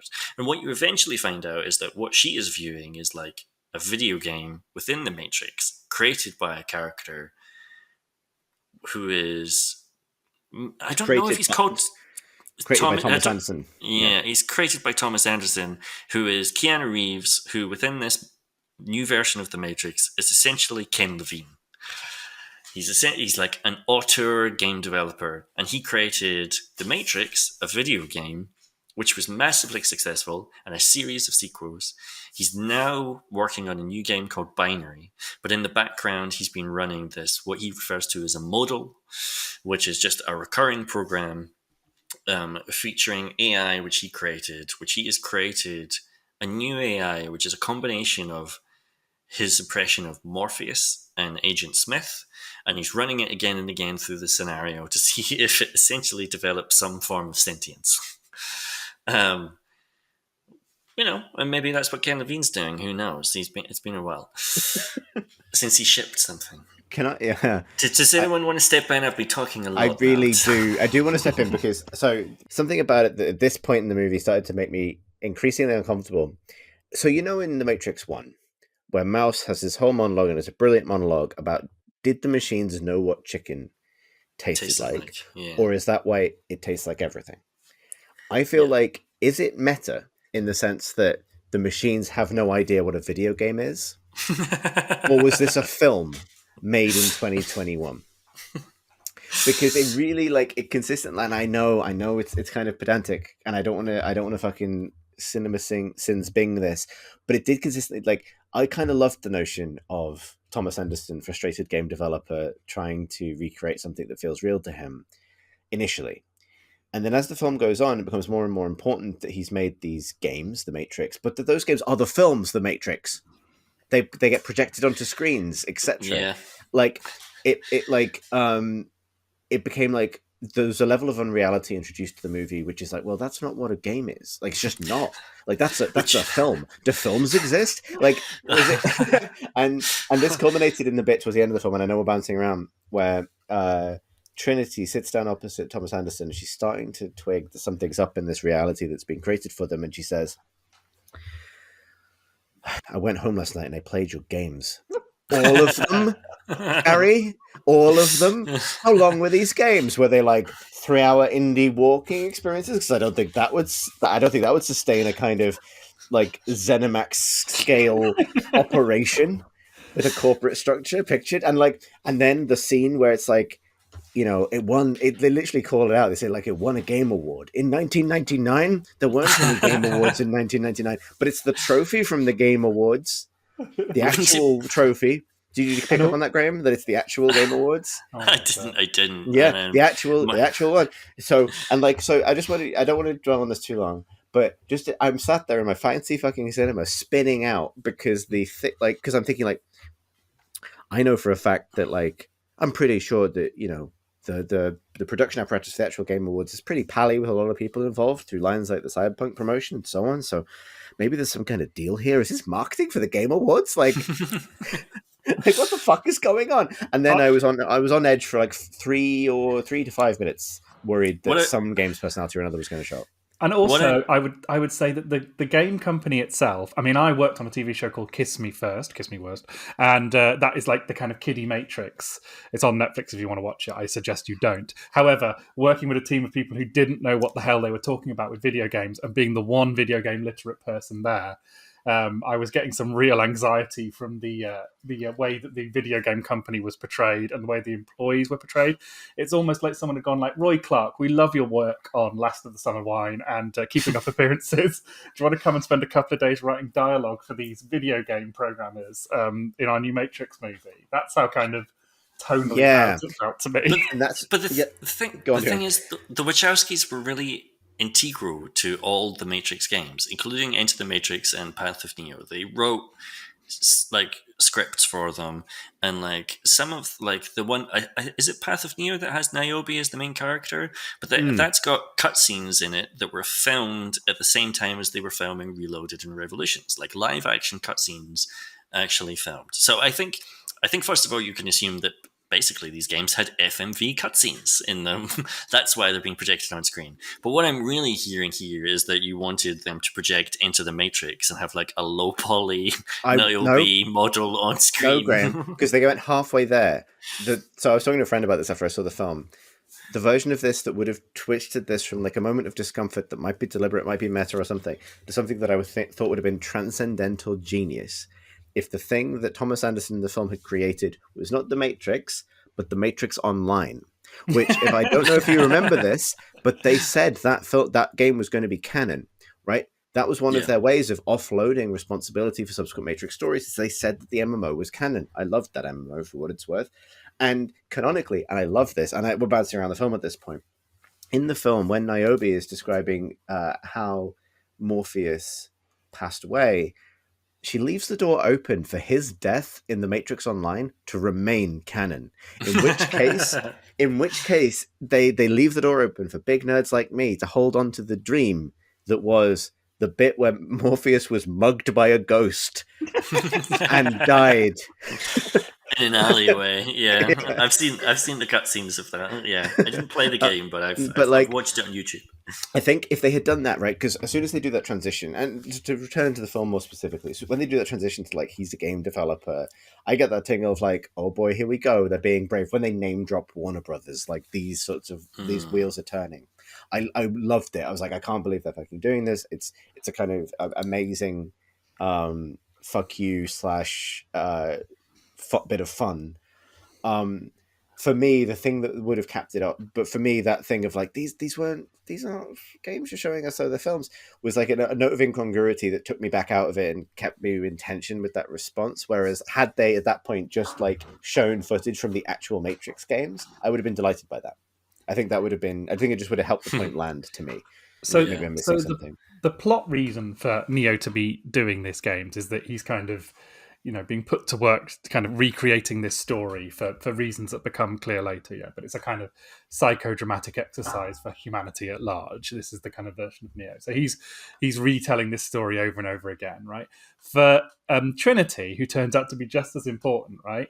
She's just really into motorbikes, which I also thought was really funny. That Neo is this kind of amazing computer game designer taking over the world, and she's just like, yeah, I just like motorbikes, they're great.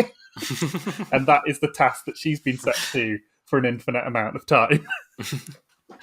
But there is to make it explicit, the video game company that Thomas Anderson it doesn't seem to be the head of it, but maybe he's the founder, is owned by Warner Brothers, who, as I mentioned, are the owners of the Matrix, and he's basically told, you have to make another Matrix game. By a very well coiffured Christina Ricci with some excellent hair in the one scene she's in. Yes, she gets really good billing for someone who's in the movie for 4 minutes, and fair play. But it's initially it's Jonathan Groff, who is if Thomas Anderson is the artistic guy, then Jonathan Groff is the evil businessman, basically, and he's the person who tells them initially, Warner Brothers are making us make a new Matrix game. You've got to go back to the well. Thomas Anderson really doesn't want to do this. He's extremely depressed about this. He's also had at some point in his past, we learn, some sort of psychotic break. He tried to jump off the roof of the building. He's in therapy, and his therapist is played by Neil Patrick Harris. And I think those two choices of Jonathan Groff and Neil Patrick Harris are both fantastic casting choices for reasons we'll discover as the film goes on. Although Jonathan Groff, that was initially meant to be Hugo Weaving. So earlier in this film, before this point, we've met the video game version of Morpheus, who is not played by Lawrence Fishburne. That was a deliberate casting choice to cast a younger Morpheus, because he's a video game Morpheus. Whereas Jonathan Groff as Agent Smith, as he becomes about a third of the way through the movie, that was meant to be Hugo Weaving, but just scheduling conflicts made it not possible, partly due to COVID. Because that's the other thing, which is slightly relevant to the development of this film, is that they started filming it and then production was essentially shut down because of COVID. And that limited some of what they could do in terms of shooting it, because they needed to observe social distancing and the ability of certain actors to travel and all this sort of stuff. It's very weird. I mean, Jonathan Groff doesn't look that dissimilar from Neil Patrick Harris, right? Jonathan Groff is playing Agent Smith, but he's also sort of playing Hugo Weaving, playing Agent Smith as well, and they literally cut to shots of him. And also Morpheus is a combination of Morpheus and Agent Smith as well. So it's a real muddle of people. And I like all of those people. I think Neil Patrick Harris is particularly good, and I think all the performances are great. But the film does not know what to do with Groff as Smith. It's really confused about what he's doing there and who he is and why we should care. I think which is tricky because the plot hinges on him. Yeah, I think there are moments where that original casting is really obvious, because there are moments where it will cut to him, reveal him in a scene, and it almost hangs on him, it wants you to go oh fuck, it's him, or just to take his presence as inherently important in some way. But I don't think it quite, to Jamie's point, I don't think it quite earns that. Anyway, Graham, you were saying. Was I? Neil Patrick Harris doesn't have good hair. I mean, he does have good hair, but he has really good glasses, I'll say. Everyone in this film has good glasses. He's got my favourite. He's got blue-rimmed sort of NHS specs, which I like very much. See, I like Bug's glasses the best, as I said, where the frame of the glasses sort of intersects through the middle of them rather than the line being across the top. It seems really impractical, but they look really cool. But the casting of Groff and Neil Patrick Harris, I agree with you that what they're doing with Agent Smith doesn't work, and it's a lot to take in at the beginning of the film. Like every character is several layers of, okay, that's Morpheus, but it's not Morpheus. It's also Morpheus from a video game, and it's Morpheus, but also it's Agent Smith, because I guess Agent Smith is the part of the personality which makes him good at breaking free from his programming, and he needs to be good from breaking free from that in order to escape the video game so he can appear in the Matrix. But it's the different Matrix now, and so on and so on and so on. And he's not like, and the guy who's supposed to be Morpheus is not like Morpheus at all. He's a No, completely not different really. personality. He's like wacky Morpheus after the divorce. Yeah. Yeah, and like he comments early on that, you know, like when he describes to, yeah, he gets pulled out of the video game by Bucks essentially, and then meets Thomas Anderson in the bathroom of the video game developer that he runs, and he's been sent there essentially to like break Thomas Anderson out as Morpheus does in the original movie, but he just fucks it up. Like that's the thing. Like he, as you say, he is Morpheus after the divorce, and he's a really shit Morpheus, and he's just like swaggering around. He comes across as like maybe he's been drinking, and he freaks Thomas Anderson the hell out, basically.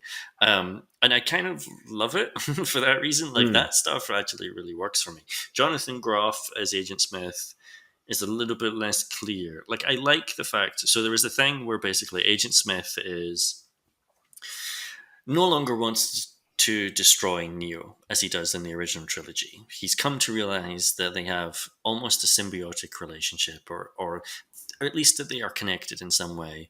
And in this instance, the enemy of his enemy is his friend.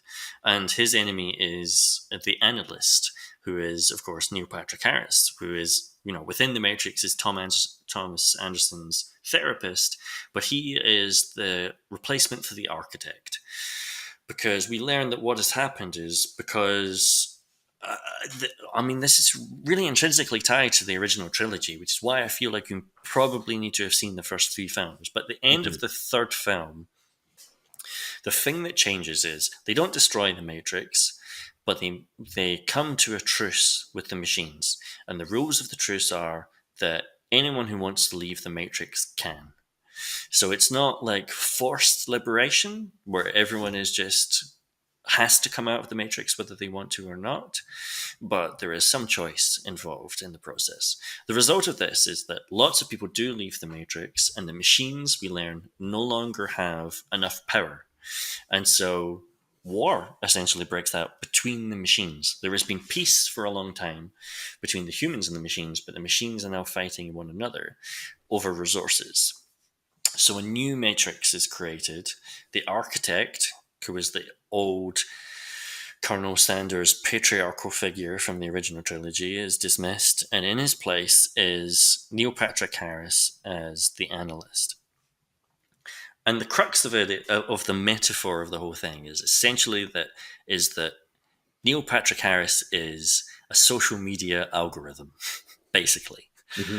And the key to this new Matrix is that both Neo and Trinity, who died at the end of the 3rd film, but who have been recreated in the flesh and plugged back into their pink bubblegum slime pods, they essentially power this new Matrix by existing in a state of eternal yearning.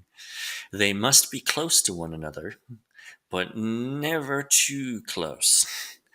And their constant state of, I think there's a line that the Analyst says at one point where he says, "The worse we treat you, the more we manipulate you, the more energy you produce." Essentially, the Analyst has created a Matrix where, with fewer people than the original Matrix, or at the very least the previous Matrix is featured in the trilogy of films, it's more productive in terms of energy output, but keeping everyone in this state of not quite fulfilling what would make them happy.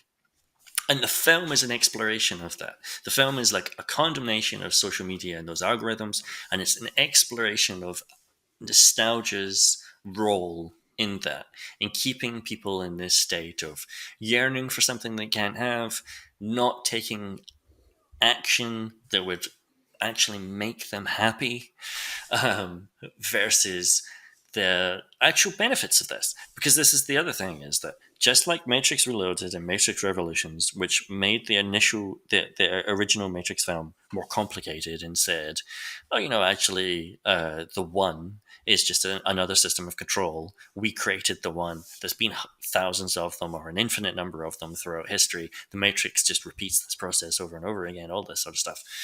The Matrix Resurrections is very concerned with the same thing, of saying, all of this is just systems of control. Like the blue pill and red pill, it dismantles it. The existence of the film as like an appealing thing to you as an audience member, it dismantles it. And like, I want to touch on that because some of the negative response I've seen to this film has been this feeling of, this film is saying I'm stupid because I want the first film again. Like, it's first of all, the film is saying that it doesn't need to exist because explicitly, like, Warner Brothers is making them make it, and they don't want to make it. Like, that's a plot point within the thing. And also, it seems to be at certain points critical of the urge for nostalgia and wanting to go back to it. But this is why I come back to the things I've said before of, this is a 100% earnest movie, and it is a 100% personal movie, which is rooted in Lana Wachowski's personal experiences. It's not a film which is saying you are stupid because you want the nostalgic comfort or you want a recreation of that first Matrix film. It is a film which it's saying that, like, there are downsides to it, particularly where those impulses interact with capitalism. But also, isn't it lovely to just dip in to old characters that you love, like a warm bath, and feel comforted by it? Like, that's okay. And that is like an actual, like, genuine benefit of existence and making these things and creativity and all that sort of stuff. Yeah, it's interesting because the film has kind of, I think that's very well said. I think the film, has sort of three very distinct acts. You have Neo as Mr. Video Game Man. Then you have Neo going to visit the city of Io. Is that what it was called? And then a kind of return to the Matrix. So it follows pretty closely the kind of map that the first movie in particular lays out. Including the kind of idea of the sort of being rescued from the slime pods and all that sort of stuff. And the thing that the thread that keeps it going, the constant, and I think again, Carrie-Anne Moss does such good work in this movie. I think she's the best, gives the best performance in the movie. I think when she's acting with Keanu Reeves, she makes him good as well. Like, the scenes between them make sense. The film clicks into focus, even though she's describing how she's played his games in between motorbikes. That is, as I was saying, that is such a true relationship that they have, and it gives the film the only structure it has, really, beyond the kind of basic movements of it. It gives the film a direction that kind of, for me, is its saving grace.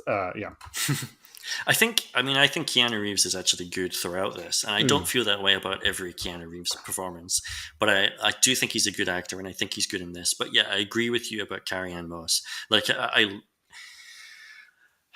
we've talked about The Matrix as an adolescent movie, and I saw that film as an adolescent, but I don't feel like that's informing my opinion of Carrie-Anne Moss. I think she's genuinely a fabulous actor, and she is deserving of a Gillian Anderson style modern renaissance, essentially. Like, I don't know if either of you watched the Jessica Jones Marvel series, where Carrie-Anne Moss plays a lawyer who employs Jessica Jones over the course of those 3 series. She's fantastic in it. She's genuinely a really great actress, and I am so thrilled that she is so centered in this film.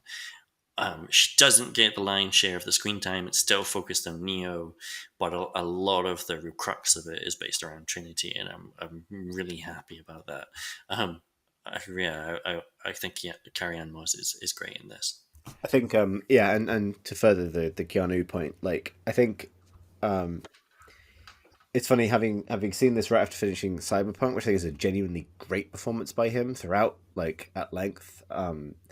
I feel like he returns to that role quite consciously and quite deliberately, in a way that I really enjoy. It felt very kind of appropriate, which I can back up because I don't know if you've seen Bill and Ted Face the Music.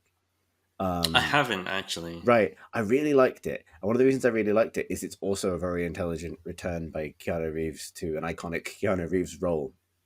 And that film, without spoilers, also has a another actor basically doing a Keanu Reeves impression for the whole film, or more specifically, a like Bill and Ted era Keanu Reeves impression that is also dead spot on. So I think the Keanu Reeves meme of the kind of his acting, I think can be laid to rest now somewhat. I think it's a mode that can be picked up and put down for effect. Although I do agree that he really like. I think this is the thing for me is he, and this is maybe something I'd like to link this into, is he is playing a tired, uncertain person in this film, and it's a performance that like it's not a massively energetic performance, particularly for the first half of the film, because that's the point. And I find it an interesting contrast with the first film, which is about a kind of a young, dejected, um, directionless person who doesn't know who he is or what to want, and finds that. And this is a very different story. It's about someone who has had success and is, in middle age and rediscovering those things, which necessarily has like a really distinctly different energy. And I both really enjoy it for that, and also can identify the points where I would maybe prefer a new Matrix film to explore the same sort of journey or the same feelings Hmm. from the point of view of a younger character or someone slightly different. Now, that's not to say that they should have done. I think the personal nature of this movie, for the reasons you've already outlined, really well, mean that it could only be this story, and I completely accept that. Um, so much to say that I had sort of, for me, the most sort of awkward feeling moments in the film really are really where Neo, Thomas Anderson, um, does Matrix things again. And I think that feels like a very, and I want to kind of move to the subject of action, because for me, it's really striking that, like, to talk to what we were talking about earlier with regards to like these films operating on several tracks, right? Like, consistently in the running, in the period where the original films were being made, people were going to Matrix films to see action cinema, or at least kung fu cinema, moved ahead a few technological notches, if not always creative notches or stylistic notches. It's my view that this film isn't interested in that at all. Um, it sort of it names bullet time within itself as literally as a marketing device, kind of calls it Hmm. out. It's one of its many meta layers, and disregards it. It has that kind of uncomfortable moment when the analyst says, what's better than bullet time? This, and explicitly voices that sort of like technological arms race approach to cinema as something that comes only from the voice of the villain, and specifically the algorithm, the thing that keeps you sustained, the thing that's really empty and crass. And also, crucially, its actual fight scenes, which it has, which have stakes for the characters conducted, and which are fight scenes within the context of the film, not within the meta layer, are not great. You see better hand to hand combat or martial arts on TV now, frankly. Hmm. And that has sort of sat easily with me because I could totally see the point that it's not the point anymore. But it really struck me that as the movie goes on, I was like, well, you there's no way they do the Matrix without the Matrix's most iconic scene, to the extent that it's half remake, half reboot, half commentary, critical deconstruction. The scene in question I would identify as the lobby scene. And then right towards the end, you get this moment where, after one of the most uncomfortable scenes in the film, which I want to return to, the kind of car chase slash suicide jumper kind of Hmm. sequence, uh, Neo and Trinity rush into a lobby and rush straight to the lift and go up in the lift, facing no issue whatsoever. And I realized at that moment, like, oh, they're not doing it. They're not doing it. Oh. And I think I'm still processing that feeling because They should be arrested. It's terrible. What a terrible decision. In a because post John Wick world, they yeah. cannot excuse that. Sorry, I'm interrupting you, but I'm No, really please do.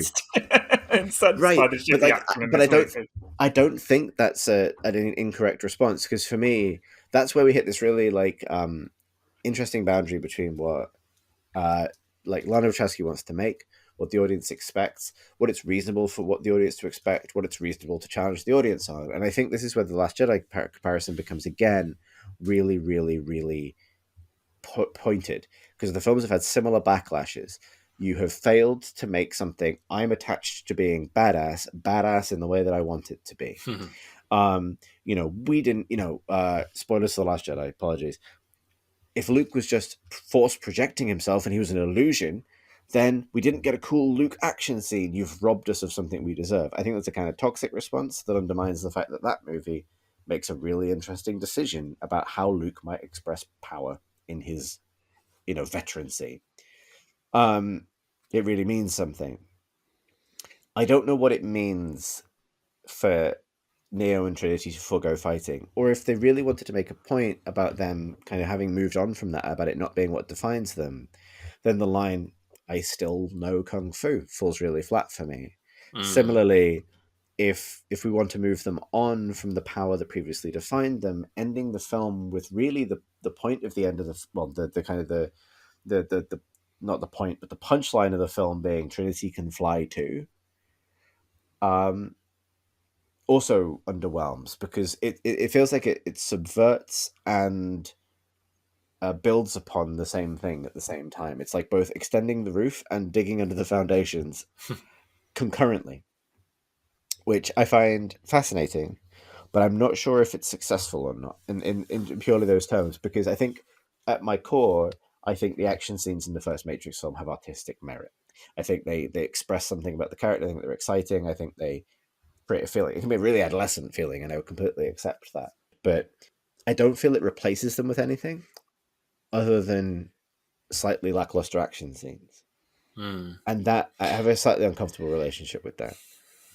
It's interesting because obviously there is a montage in this where they are trying to define what was the appeal of the Matrix games. And all these characters have different ideas. The Matrix, what does it mean to people? It means bullet time. It means kung fu. It means action and mayhem. It means ideas. It means philosophy. It's a trans allegory. It's a politics allegory, or something like that someone else says. And they pick through these different ideas that Thomas Anderson is being inundated with. And it feels very much like this is what Lana Wachowski has been listening to for the last 23 years of meetings with Warner Brothers, maybe, where they've been trying to compel her to make a sequel, or just random meetings with people and fans in coffee shops and that sort of stuff. And what Lana Wachowski said in interviews is that she used to, or they used to back then, really be focused on storyboarding everything. It's worth saying that, The Matrix was kind of their first script. Not quite, because they'd written a film called Assassins, but that got heavily rewritten before it was actually made. So they got a story by credit on it. And then they wrote The Matrix on spec, and it was like, put every idea we've got into it. And so that's, it's a completely insane script to write, because it's incorporating sci-fi and cyberpunk and kung fu and anime, and it's obviously big budget, and they had no reputation to get a movie like that made.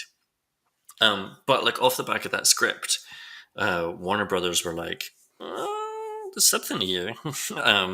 But then they went away and made another movie called Bound, which they wrote and directed, which was much smaller budget, which became like the kind of addition for doing The Matrix. And they got, off the back of that, permission to go do The Matrix, budget to go do The Matrix. And it's obviously this really maximalist thing. But it was in that intervening period between them writing it in 95, 96 and filming it in 99, storyboarded to within an inch of its life.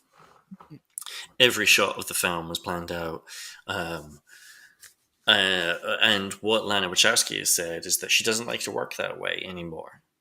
She much prefers getting actors on set, having a script, but kind of seeing what happens and having a more natural process on set when she's making stuff. Which is a terrible way to make an action movie. It Yeah, is. it's I mean, sort with of the Matrix, is. they found. I mean, they had some genius guy that they found who later went on to do the kung fu in Crouching Tiger, and was a kind of veteran but quite completely obscure in the West. And because they were nerds who knew all the best kung fu movies, they were able to get this guy in who just turned in some absolutely spectacular stuff. And they just have Lana Wachowski just hasn't bothered with this one, and there's just no excuse for it. There's no excuse for it. I watched bits of it today. Like, I rewatched parts of it. I watched it for the first time a few weeks ago, and I rewatched it today. And parts of it, the choreography, I don't think is actually the problem. I think the problem is how is it framed? Where is the camera positioned?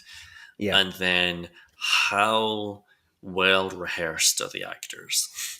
Because there is a thing where the original Matrix film, they did like 6 months of training before they filmed.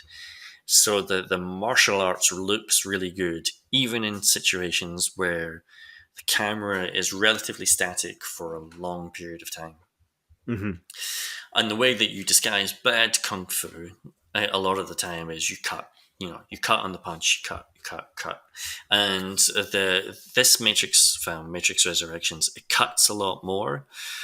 And I think that speaks to the fact that they haven't had that rehearsal time. Maybe it speaks to the fact that Keanu Reeves is 57 years old now. I mean, I've seen John Wick 3. He can do stuff. He can do stuff, but even in John Wick, I mean, I haven't seen John Wick 3 actually. I've seen the first two, but I haven't seen the third one, so maybe it's different. But he's not doing the stuff he was doing in the Matrix trilogy. And so maybe there's an element of he just can't do it anymore. But I think a lot of it is just the framing of the action. Well, it's also the narrative purpose of the movie, in that, in these fight scenes, there's a whole bunch of people along for the ride. Like, hey, guys, we're here as well. And they're all having a fight too with the Merovingians minions. That turns out happens at one point. And, like, there's lots going on. The thing that's so good in the first Matrix movie, I will say, more than any of the other movies, is that the intent in every given scene is always absolutely clear.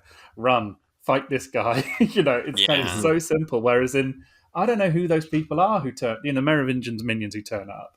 Or, like, I don't actually know why Neo is fighting Agent Smith in that scene. Like, it's not really clear what's going on there or what he wants out of it at all. And that can really hamper, the direction of a fight scene, because choreography, cinema, performance training, all of these are in service of a plot. And if you don't care, then it just doesn't work anyway, Well, that's what I was saying about the Reloaded and Revolutions before, where I think, like, when the Burly Brawl happens, it's a technological marvel, but I don't really know why Neo is doing it. Like, no, if you he's just fly off right at the start, he could just fly away at the beginning and nothing would be any different. Whereas the first Matrix film, that's not the case at all. But I think the framing of it really matters, because even so, like, the first Matrix film begins with, like, Trinity running away from the agents and having this kind of rooftop chase. And there are points where the agents open fire at Trinity, but it's framed in such a way that, she just disappears behind a chimney at the point at which they fire, or it's just shot, like, the position of the camera and the cuts make it seem like she was hard to hit at that moment. And all throughout this film, there are just points where, like, they're in a straight corridor and the agents just can't hit them for shit. And, like, there will be, like, Bugs will flip up onto the wall and Morpheus will flip up to the ceiling. And actually, that looks pretty cool. Like, there's an action sequence quite early on which utilizes the kind of door teleport mechanic that Reloaded introduced via the Keymaster. He's not called the Keymaster because that's a Ghostbusters thing. I would have loved Rick Moranis to have been. There's a cool moment where, like, they open a door, but, like, the corridor they open the door into is, like, at a different angle, and so they have to flip onto the floor, which is actually the ceiling from their initial perspective. And that looks really cool. And then they're running on the walls, and that looks really cool. And then, like, the last third of the corridor, they're just running normally on the floor, while, like, 3 other people at the other end of the corridor shoot at them, but seemingly can't hit them. And that happens repeatedly throughout the film. And it just deflates any sense of, like, threat to the agents pose, and turns it into, like, an awkward, like, 80s Schwarzenegger action movie of, like, why are all the minions such bad shots? Like, this is really strange. Yeah. So yeah, I think we all have the same problem with the action scenes, essentially. I don't want to I want to get on to talking about things I genuinely like, but I think one thing that really defines the original series for me in terms of its action, its kung fu sequences specifically, are the amount of space they create. It seems like a kind of hallmark of that time. You know, one part of it is, as you say, the single shot nature of it, the fact that the actors are really well trained. The other is that, like, it's one thing to say that the movies pioneered the kind of, you know, bullet time stuff and the pause and sort of 360 sweep kind of effect. But to take that a step beyond and talk about the effect that creates, it creates a tremendous sense of space. It creates a tremendous sense of the three-dimensionality of the space that the fight is taking place in, the relative position of all the people in it, the kind of vying for mastery over that 3D space, not to hang too fine a point on it, that the fights represent, right? And then that scales up and up and up and up and up until in Revolutions, Neo and Smith are punching holes in the rain above the city, right? Like, imagery that I still love. One thing I thought that was really notable is how closed and confined and claustrophobic the fighting in Resurrections is. You know, pointedly, like the fight in a kind of warehouse / staircase with the Merovingians surviving werewolves, the very hairy Merovingian. I don't know if I want to go into the very hairy Merovingian, but maybe I do. Post-lockdown Merovingian, let's call him, and you know that fight. What you're largely seeing is people's backs framed by doorways and frames and kind of, you know, very close quarters stuff, which you know, the original movies do have some of, but it lacks that sense of space. And then it really struck me that the final kind of action sequence of the film happens in a place that lives in my nightmares, a Starbucks with really deeply insufficient social distancing regulations. Just a very full Starbucks, which is very uncomfortable. So much so that, you know, to me it felt, and obviously we talked a little bit about the impact of COVID on the movie, but it felt like, really? Like, this is the set you've got? Like, the awkward scene where Smith and Neo's final farewell really takes place behind the bar of the Starbucks, because it's the only part of the Starbucks left that isn't full of men. Like, there are a lot of coffee shops in this movie. It's just a case. It's just one coffee shop. It's the same coffee shop. Did you see its name? What's it called? Stimulate or Simulate. Simulate. It's the perfect pun. That's so good. I saw. Did you? I only read about it today, but did you pick up on the extremely meta thing with the noodles? No, not okay. I'll tell you the very, noodles. Very brief story, because it's again levels of levels. So, in the film, when Thomas Anderson's having his, like, crisis montage and he has a bath and the rest of it, there's one shot of him eating noodles, right? Mm-hmm. The restaurant he is eating noodles in is literally the one that Neo points to in the first Matrix when he's being driven to the Oracle. I used to eat noodles there, really good noodles. Moreover, it's the noodle restaurant that Keanu Reeves and I think Keanu Ramos and Lana Wachowski used to go to a ton when they were filming that film. So that restaurant to this day has a photo hanging in it of the proprietors of the restaurant and young Keanu Reeves, taken at the time when they were filming The Matrix, I believe. That photo is hanging next to Neo in that scene when he's eating movies in this film. And so if someone freeze framed it on Reddit and zoomed in, there's young Keanu Reeves. It's clever. Like it's I don't know what it means, but like there's levels of them having fun that I'm happy for. Yeah. But there's loads of that because like Tiffany. So Trinity within the Matrix is a character called Tiffany. Her husband is literally called Chad, which is great in itself. But then the actor playing Chad is the stunt double for Keanu Reeves, and he's also called Chad in real life. His actual name is Chad. His actual name is Chad, but he's also like a fake Neo essentially. Yeah. And then both Trinity and Neo within the new Matrix have like their reflection selves, and so like Thomas Anderson's reflection in the mirror is played by Carrie-Anne Moss's real husband. Oh wow. So whereas Trinity's reflection is played by James McTeague's wife, and James McTeague is like, I'm not sure what his role is in this film, but he's like the second unit director. But he's been second unit director in other Wachowski's films. And he was co-director of Cloud Atlas, for example. So there's all these sorts of like meta IMDb references. Yeah, man, that Neo's true self. Like, oh my god, it's hideous. It's someone who looks basically like me, a more attractive version of Jamie Griffin. The horror. Oh man. So I feel like we've sort of started to try and explain the plot of the film and then fell down this really weird spiral staircase, which is not, which is more or less the plot of the film. There's a bunch of things go on, Grim.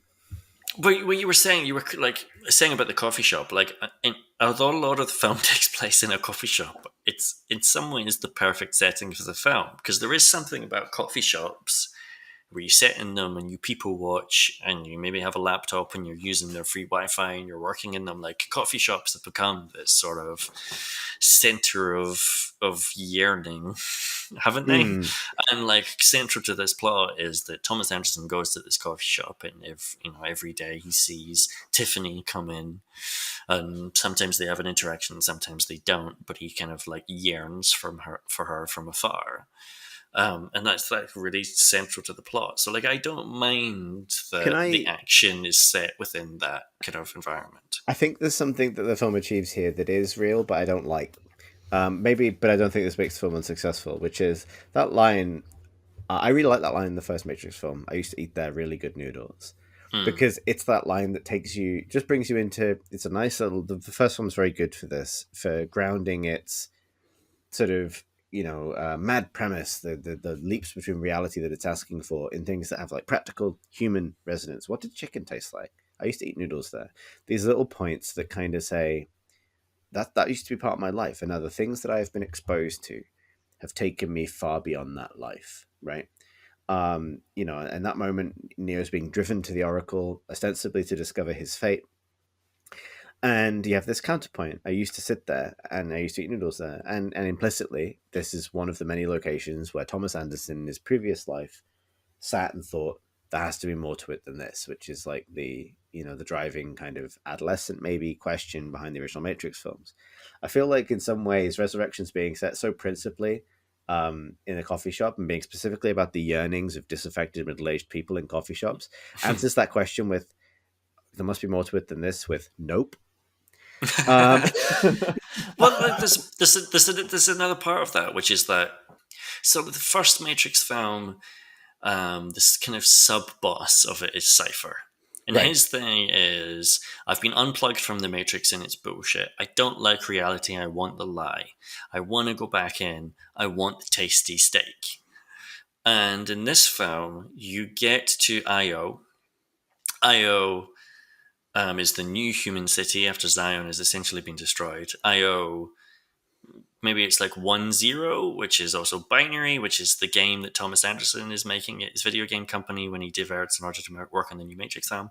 But like, he meets Jada Pinkett Smith as the leader of this city. And the thing that she introduces them to is strawberries. And this is her argument essentially for why we don't want to get involved with war again, why we don't want to go piss off the machines, why we don't want to go rescue more people from the Matrix. We are growing strawberries down here. We've got an artificial sky. Things are pretty good. I like when she's first introduced. She says that she's 60 years have passed, and that's long enough for her to realize that there's no easy solutions for things. I thought that was an interesting line of her But she's to introduce herself with. There's no easy solutions for things, but it's also that, like, it would be easy to depict it as, oh, she has grown complacent, like comforts have made her weak in some way. But that's not what the message of the film is. The message of the film is actually, again, in the same way as the previous sequels complicated everything. It feels like this is complicating Cypher from the first film. It's saying, basically, good tasting food is what you fight for. Yeah. Like, there has to be more to what you're fighting for than just cold, hard reality and eating a big bowl of snot, which is essentially what the original Matrix film argues for. That there is nothing wrong with wanting the comforts of a good steak. There is nothing wrong with the comforts of good strawberries. There is nothing wrong with the comforts of nostalgia. And like, that's why, again, the coffee shop setting actually like fits in perfectly. I think the film is making an argument, and it is a more middle-aged argument rather than the kind of teenaged or 20-something revolutionary argument. It is an argument for, like, what is actually going to make your life worth living after the change that you were proposing or the change that you were fighting for. Yeah, I get that, and I think I think this is the thing. Like, this is why I think it's a good film. Ultimately, is you sat there, and I found myself right in the middle of this, at the kind of the fulcrum of both the comfort and the discomfort that provides, right? Because crucially, what that gestures towards is sort of a level of acceptance of the system and finding your own place within. And that feels very kind of pointed to me, right? Like, it's a question that I think anyone dealing with anything from maybe experiences of creative life in Hollywood or a similarly structured environment to just capitalism generally has to kind of wrestle with, right? Like, I exist in and I operate within the system. I derive comforts that I don't feel like I should be shamed for enjoying from it, and yet I have all these questions about my own agency within it, and my responsibilities that come from that agency, and so on. And the first Matrix film specifically, but also its sequels, lay it all out in big, didactic, adolescent, incomplete, incoherent detail. But at the very least, they don't really allow for a tremendous. Well, they blur lines, but they blur lines in the pursuit of kind of like, I think, still trying to climb that kind of stairway towards something like maybe truth, or something beyond that, or a different way of doing things. And they end in compromise, but it's compromise grounded in the faith you now have in these characters and their connection to one another. And then the new one presents, as I have said, I think, a kind of tired post-revolution version of that, where things have started to slip back in to the way they were, and where actually maybe you should just forgive yourself the odd thing. And I think that's an immensely uneasy position to leave the audience in. I think it's very compelling as art. I don't think it's forthcoming with answers. But the film, I think, is so full of details like this, where it feels like the personal nature of it, what I think is its biggest success, comes through in, I think, some of the quite wry observances of the ways in which things have kind of changed and declined. Like, I think, Jamie, you said that you found it quite a hopeful film. I don't think I did. And I think, thinking about it now, one of the reasons for that is, for example, the Analyst, right? Our new architect is not only, I think you were spot on with describing him as a social media algorithm. He's almost, as soon as he's outed as a villain, he becomes wildly crass. He is incongruously sexist at parts in ways that you have to see as very, very deliberate, because, frankly, it's a filmmaking team that's earned a fair amount of trust when it comes to why sexist language would be deployed in one of their films. And to me, what that represents is that when they were making Matrix Reloaded in the 90s and early noughties, the notion of power had, there was this notion of the powerful controller figure, the architect, very literally, of the structures of, let's say, fucking capitalism. Spoilers, that's what the Matrix probably is at that stage. As being, it's embodied in that case in a kind of old white dude who speaks He's very formally, patriarchal, old Santa. white dude, Cyber Santa. Cyber Colonel Santa. Sanders. Yep, all of the architects of capitalism. They're Colonel Sanders, Santa Claus, somewhere between them. The palliative gift giving of Santa combined with the empire building a largesse of Colonel Sanders in a single figure, the architect. His chicken really tastes like chicken. Yeah, indeed, his chicken tastes like chicken. Or does it? Or does it instead taste like 11 herbs and spices, one of which is your own willingness to obey? It's a dream chicken is having about itself. Exactly. Welcome to the desert of the real. The point I'm making is the formality with which he speaks, the mode in which he engages. He's a gentleman, and this notion of power is coming from a position of power obeying its own rules, right? Which is actually kind of a way that the architect is described later in this film, right? As like kind of stuck in his own patterns.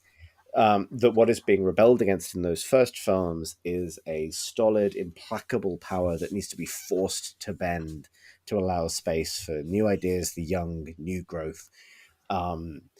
And is actually forced to bend both by the new growth of Neo through his relationship with Trinity, and the new growth represented by Smith, the kind of the to dial back to the importance of that first kind of great Smith and Morpheus scene, you're not, and do you know what you are? You're a virus. And the thing that I love about the original movies is that Smith is the virus, and the revelations that start there for him allow him to become that virus. And this strange kind of meditation, all that entails, all of that crazy new organic growth tilts an old order off its axis. That's cool.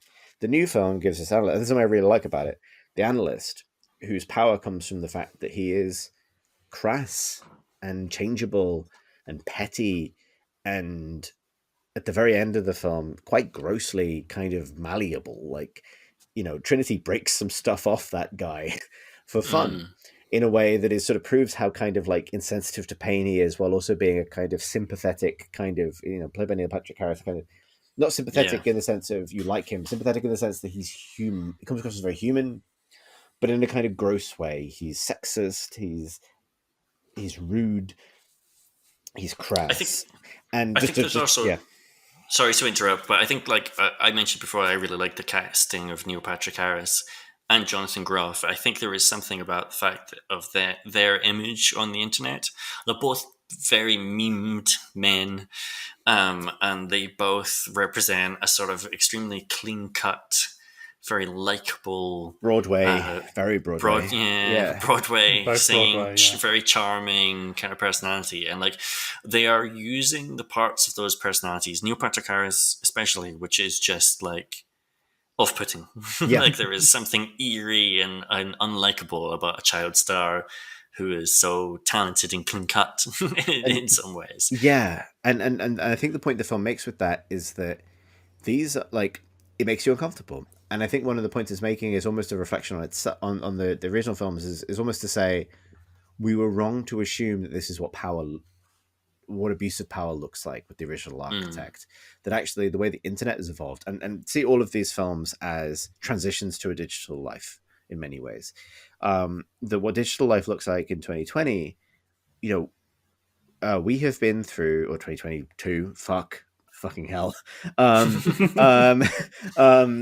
We have been through more than 5 years now of seeing our assumed standards of conduct of people in power undermined steadily at every turn, right? Like to take that as one of the defining kind of emotional journeys of this political age, right? You expect that there are certain mores or standards that get adhered to by those in power because you were taught that when you were growing up, and you see it undermined again and again and again and again. And I really liked this new presentation of power within the Matrix in that way, because initially it's shocking and off-putting and seems a bit undermining that he's so crass and sort of braggadocious and unpleasant. And then you realize that no, that's the way in which the power changed. It's also a way in which I think the film gestures back at itself and says, like I say, we were kind of wrong about this. And there's a naivety, or as we've put it earlier, adolescence in those original films about the way the power is presented. And that for me, like, I was smiling at it because I appreciate the acuity of that statement. Partly, I found its solution to that, like, not satisfactory. Maybe I need to rewatch it. Maybe this is an area I need to rewatch it. But the bit where, you know, to go right to the end of the film, when Neo and Trinity descend on the Analyst, kick the shit out of him a little bit, but they're in their old costumes, and just kind of leave him to it, promise to make changes and fly off. I felt a bit like, forgive me, yeah, that is how Gen X would feel about this. Okay, boomer. Yeah, exactly. Like, what about the rest of it? And then this is compounded, and maybe this is where I'll land it. And then I was like, oh, okay, I'm happy for you, and I love this cover of Wake Up. But, you know, again, to return to that point, I'm happy for you. And then we got to the end of the credits, and the end of the credits scene is this bit where one of Thomas Anderson's awful marketing people suggests the cat tricks. What if the Matrix but cats, as a kind of credit stinger gag? And I hate everything about that, because I feel like doing a credit sting is an acquiescence to a modern cinema trend that they could have happily ignored. I believe it is subverting the wrong expectations, and crucially, in grounding the film's understanding of like what stupid people on the internet think as cat jokes, it feels like 10 years dated. Yep. And I was like, at that point, oh, there's the generational split, right? Like, oh, like, Lana, I came with you so far, but this joke was for you. This is a crunchy JPEG from your Facebook feed, not mine. Not mine, no. I mean, I think the reason I said it was a positive movie is because, you know, obviously there's more to life than Marvel movies, and there's more to the media landscape than Marvel superhero movies. But those movies essentially posit this idea that there is hope in the world, because when bad things happen, when the aliens come, or the scientist mans decide to kill some peoples, that these 5 people will come and stop them and save the day. And we're supposed to kind of be inspired by that. And lots of people are very inspired by that, and watching those movies, and inspired by the struggles of these people against impossible odds. And that's not going to happen in real life. That's not how things work. There's no such thing as superheroes. And anyone who argues that there is probably some sort of awful, Andrew Ryan libertarian monster. And also, those movies are often inspired by the notion of, like, wouldn't it be, those movies are endless sequels for the purposes of making money. And often the main creative idea behind them is like, we can do the sequel because wouldn't it be cool if Iron Man and Spider-Man were like father and son? That's why we're making this movie, and we're going to make a bunch of money, and they're going to save the day, and they're going to be heroes. To the extent that The Matrix Resurrection is a kind of meta sequel, in that it doesn't do that. And it's sort of, when you're talking, Chris, it was making me thinking that I think that's one of the reasons I like it, because it refuses not just a kind of hero's journey, but it kind of refuses its own premise. It refuses its own kind of notion that what a sequel should be, because they're definitely not going to make any more for the time being.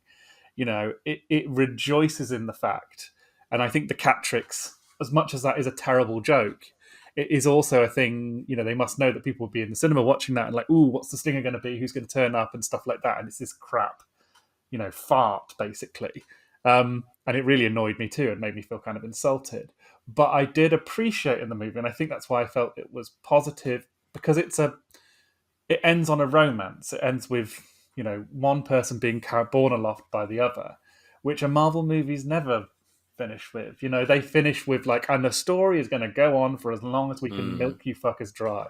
I mean, it's interesting that this film has been in the cinemas at the same time as the latest Spider-Man film, which is, without spoilers, operating in a similarly nostalgic space and doing so in a very different way. I'll leave it at that.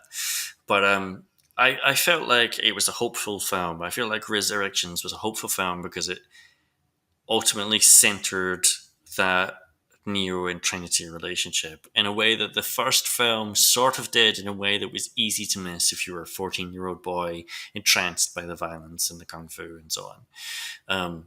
And which the sequels like made a larger part of the overriding mythos of that world. This was like just you couldn't get more explicit about the fact that it's about the relationship of these two characters. Like the Analyst has a monologue where he says, "I kept trying to recreate the Matrix by bringing back Neo, and it never worked. And then I realized I needed to bring back Trinity as well and recreate both of them. And this is an entire world powered by their relationship for one another." And obviously, there is there is a fundamental satisfaction for me in the.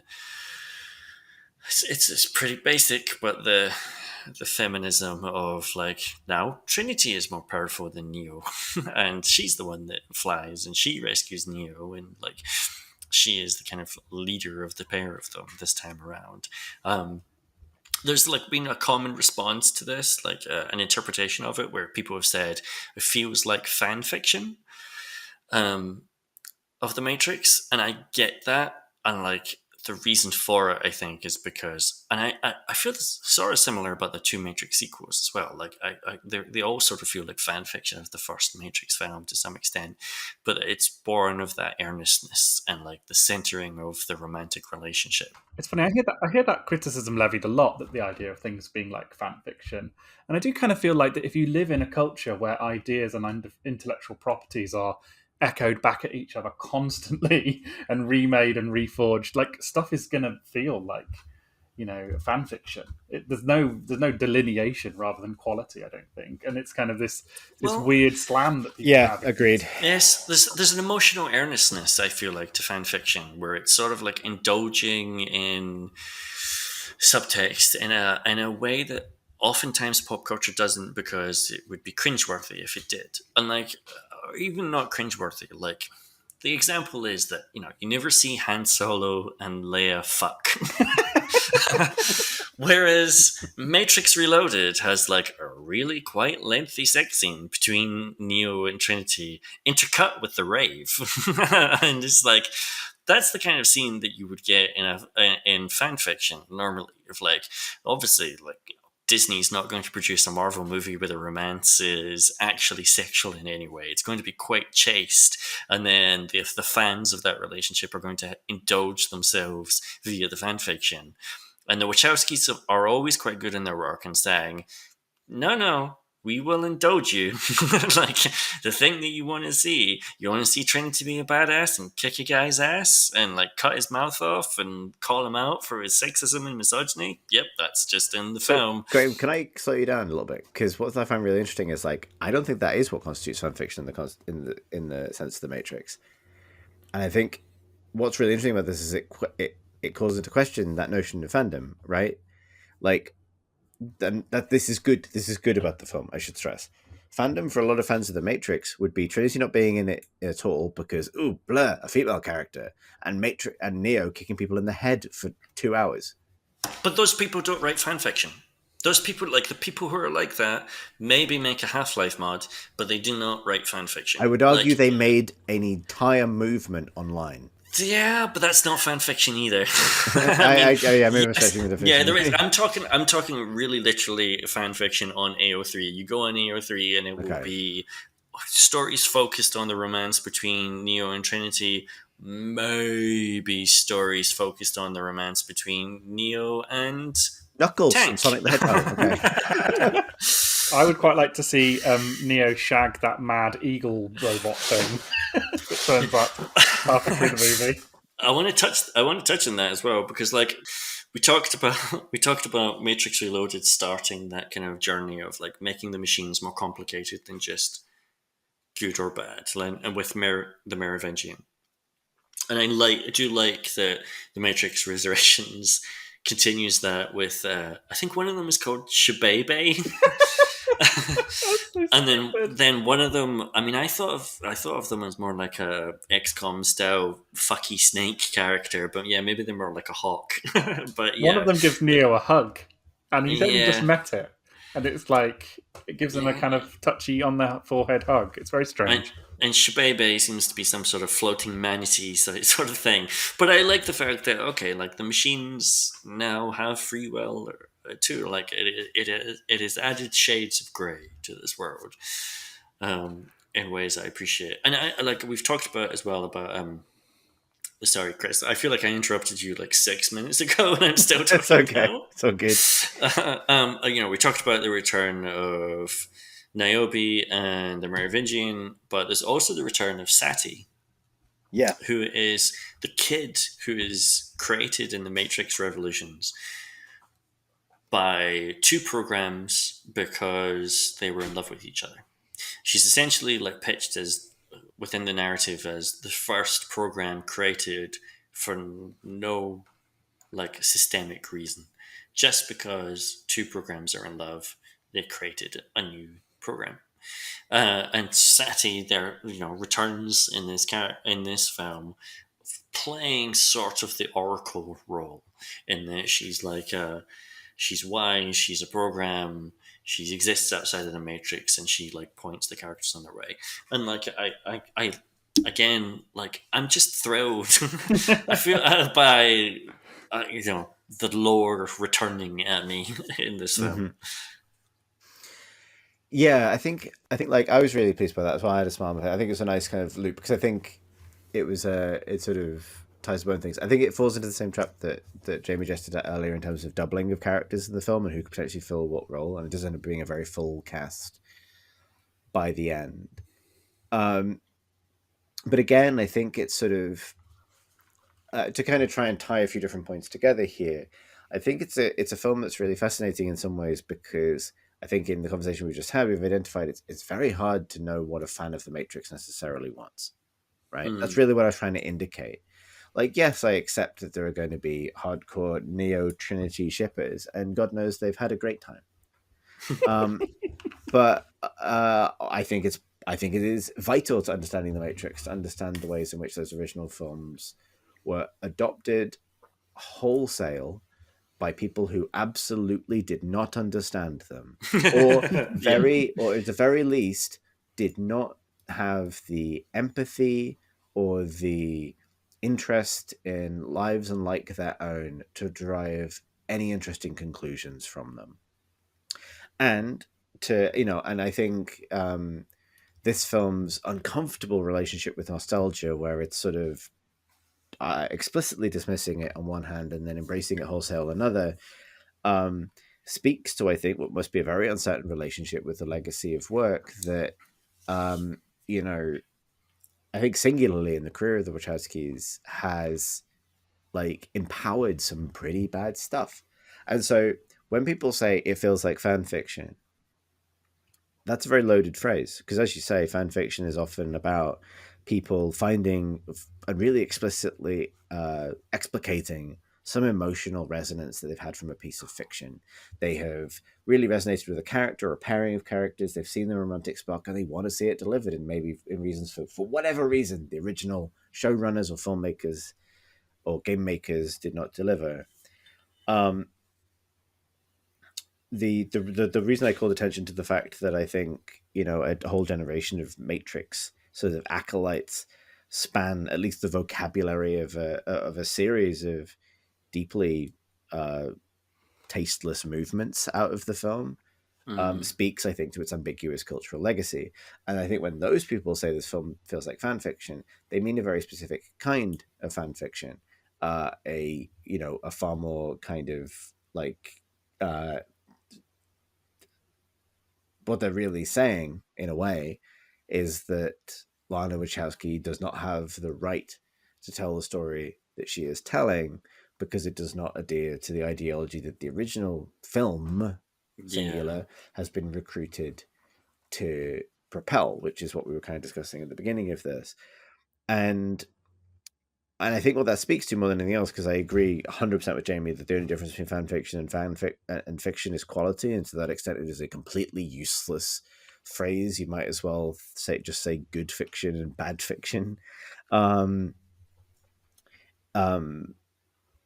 should say I'm not using it that way. Like, I don't make a qualitative judgment when I say fan fiction. I'm actually a fan of fan fiction, mostly as an outsider.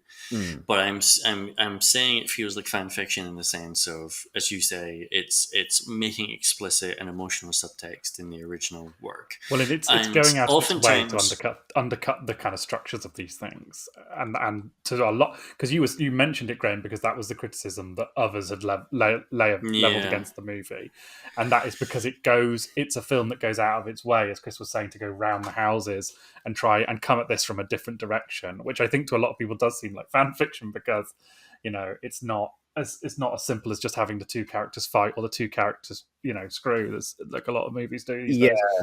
I mean, I think it's without wishing to oversimplify it. I think like we've referred to the original Matrix film, especially, but the trilogy as a whole, but especially the original, as adolescent.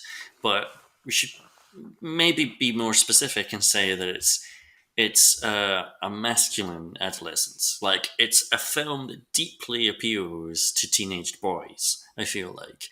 And I feel like a lot of the Wachowskis' other work is designed explicitly to appeal to teenage girls. I think Jupiter Ascending is I was the going to most mention. I explicit really want to version talk of about. that. Yeah. Yeah, like it is so clearly designed to be a fantasy for a certain type of nerdy 13 or 14-year-old girl. And like, as I know, I'm a 36-year-old man at this point, and I'm really bored of pop culture over catering to me. And a lot of my affection for the Wachowskis is that they are really going hard on, in some ways, not catering for me. Like, I genuinely like the stuff that they're making. It does land with me. But a part of what is appealing about it is that it's not the masculine fantasies that a lot of other people are making. Yeah.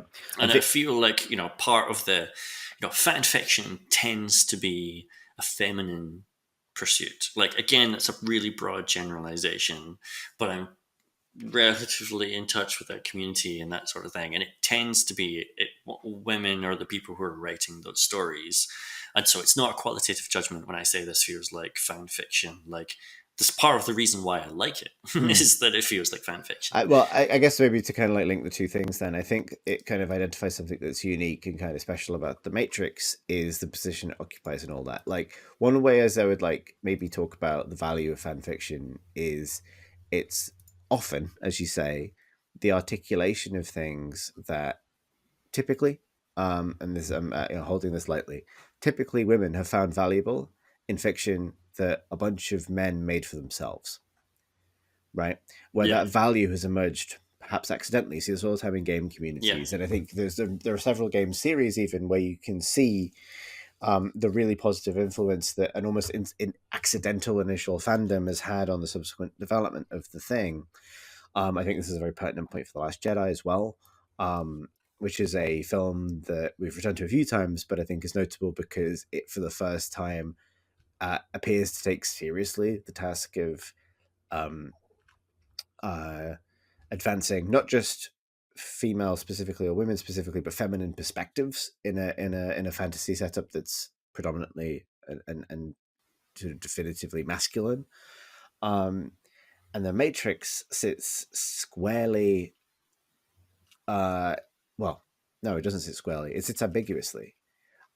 In particularly those initial films, in territory that, as we've talked about from many different angles, could be taken and run with in different directions by different people with different motivations. And I think you're right to identify not so much that Resurrections feels like fan fiction, but maybe to kind of land on it. I think the reason that point has emerged, not to call it a criticism, is because it has been created with the positive creative impulses that have previously caused fan fiction to emerge from other settings, films, books, etc. Yeah. Right? Like a desire to, like, oh, there's the edge of something here. There's the kind of the cut end of the roll of sellotape of something kind of more interesting here. I'm going to pick at it and I'm going to pull, like that feeling, rather than it being an imposition. It's an extraction, which is maybe quite a good Matrix metaphor. Like it is identifying that something wants to be free and freeing it. But I think what's kind of pointed about this to me, and you raised, I feel like we've been talking for so long about this thing, and I can keep going, but I find it really fascinating because I think more broadly at the moment there's a question in the air about when when is fan service okay? When is giving the audience what they want a good thing? When is it a bad thing? And I think this film, Resurrections, for me, one of the reasons I've had the kind of ambivalent response that I've had to it in some ways is because I think its answer to that question is maybe not incoherent according to its own creative guiding star or anything like that, but it's hard to judge what I'm going to expect, whether to expect to be kind of subverted or treated with nostalgia or have a story advanced or subtracted in any given scene. And I find that quite disorienting. I feel like I really need to see it again. And I would contrast that, I think, with the new Spider-Man, which I also don't want to say anything about, but I think does as good a job as the opposite as I could expect. And I think unearthed the value of the opposite for me. That actually, I think about this a lot. That my guilty pleasure remains reaction videos, not like one person reacts to, but like whole cinemas reacting to something or something like that. And there is still something potent about moments that really engage big groups of people and rally people around something they all enjoy. I think there's danger in that as well. There's something potent about it. And I feel like the new Matrix is kind of really pointed because I don't think there's a single moment in it that would land like that. I don't think there's a single moment in it that is an unambiguous, hell yeah, that thing. Everything is questioned, undercut. And I think that's what makes it an intelligent film. It's what makes it an interesting film. It's what makes me uneasy about saying it is.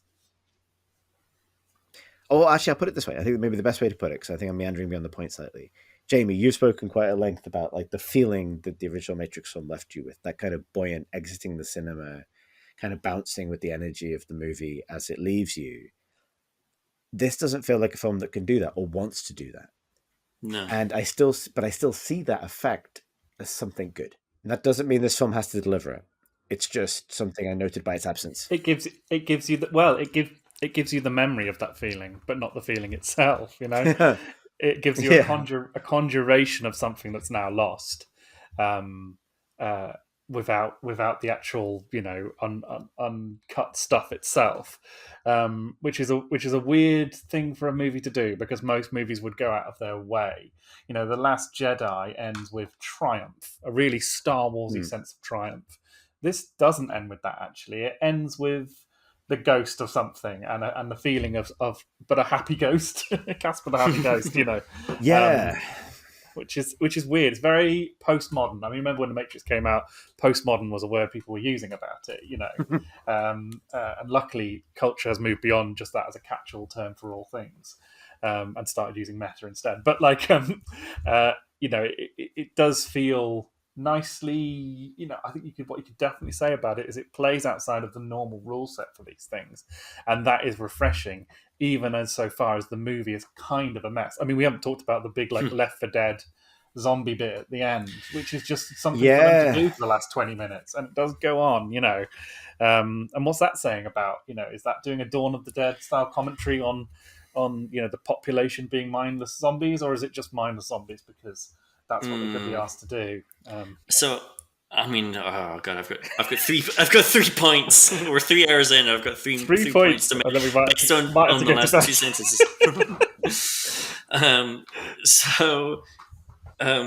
The zombie thing at the end, like, first of all, I feel like that's the first really striking image that this movie accomplishes. Like, the first Matrix film is nothing but striking imagery. The Matrix Resurrections really does feel like it's just a pale shadow in terms of its imagery. But like those people jumping out of the building, crashing into the ground, crunching into cars, and like turning into code as they do so, there is something viscerally horrific about it. Yeah, it's horrible. Yeah, it's horrible, and on those terms, it works. What I like, there is another reading of this film, which is, we've talked about the Analyst as this metaphor for a social media algorithm keeping people unhappy, keeping people in this state of stasis, of yearning for something they can't have. But he is also literally a therapist within the fiction of the movie. And he prescribes to Neo the blue pill, which the fiction of these films has established is like, keeps the wool over your eyes. It keeps you in the lie. The blue pill is bullshit. And then there is like the the previous film sort of established that any person who's not been unplugged from the Matrix is a potential agent. This film introduces this idea of the swarm, which is like, they, rather than turning into agents in a visible sense, they are activated and continue to attack the protagonists in a relatively normal way, but more zombie-like. And that then culminates in the end with those people jumping out of buildings. And obviously, as we've established, like, jumping off buildings is like it's a personal image for Lana Wachowski, and it's a really central image for these series of films. But it's also, there is an interpretation of this film where, imagine it if it was made by a Scientologist. Like, it could be read as like a condemnation of therapy and of medication to help people who are suicidal. And I don't think that that's the intent of the movie. But it is a reading of the film, which I think is like supported by the text unintentionally. I think those scenes are disturbing, frankly, and they are. Well, so this is what I find fascinating about them. God, this is a rabbit hole. We can keep going. Like, follow that rabbit, Chris. Right? The tattoo on my arm. What's behind this door, Jamie? It's a bad take. What Neo gains in that first movie is impunity, right? Like the guards in the lobby don't matter, for the reasons that you've already gone into several hours ago at this point, but we went into them, right? Like, being the one allows you to ask for perfect impunity in the world, and you are free from the concern, because the thing you have realized invalidates the lives of those around you, maybe, who are better off because you can act with impunity. And this movie escalates that to a very uncomfortable point where the bots or the drones that are set to stop you are not cops anymore. They are just regular people flinging themselves out of their bedroom windows. And the movie leaves open the question of, like, were they ever real people, or are they just bots within the Matrix, or what's going on? And there's several, like, sort of spiraling kind of pathways there, that it represents the kind of weaponization of quote unquote ordinary people on social media platforms and so on. The kind of the further, it's not just you could turn around at any point and that hot lady behind you could actually turn out to be a bad government man. It's if it can contrast the 1999 Matrix's idea of what catfishing meant with how we now understand it to operate. Right, like these moments of kind of naivety versus reality. And I think consistently what this movie has to kind of interject with is a kind of like withering cynicism about where we've ended up. On top of that, however, the movie plays very freely, fast and loose with suicidal imagery, right? We've had to discuss it in this podcast. And you've mentioned the ways in which it's obviously deeply personally relevant to Lana Wachowski, and that's all 100% valid. It's also entirely lifted from the movie Open Your Eyes, later remade as Vanilla Sky. That is that major leap of faith. That's what those films are structured around. It's funny. It's kind of a real steal from those ones, right? But I think the leap of faith in the original Matrix movies is not presented as in a suicidal context at all. Actually. No.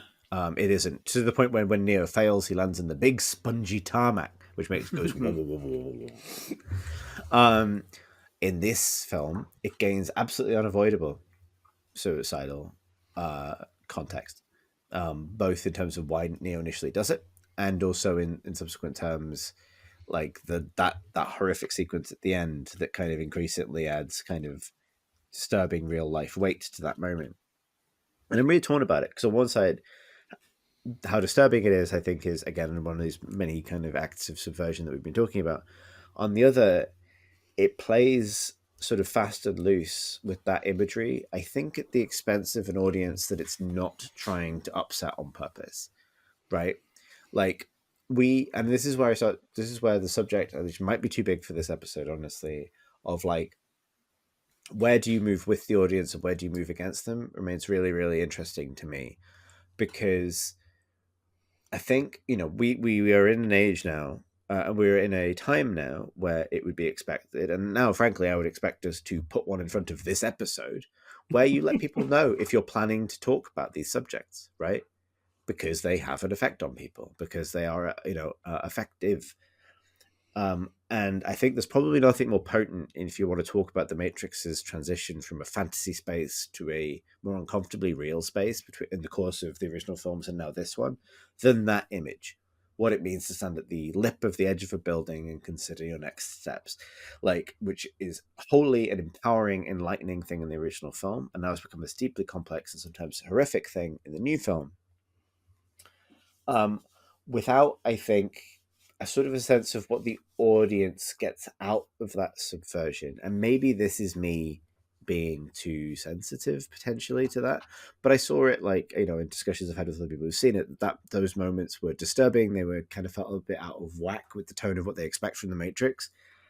And I think what I would identify from all of this is that I have no idea if the filmmakers felt like they needed to contextualize that stuff more to not risk upsetting people necessarily, if they thought that was even a duty of care that they had. But I think what this means is that a kind of, rather than take the approach that maybe the bad YouTube boys would take, where any subversion of their expectations is bad, it's to identify that there are both delicate and indelicate deconstructions in this film. There are bits where it works and bits where I think it doesn't. And out of a sort of what feels like a fairly gleeful fucking I don't know why this image sprang to my mind, but I was just thinking it's a fucking Theresa May tear through a cornfield of a film. Yeah. They're just running. They're just having a great time. They're free and liberated to explore the ideas they want to explore.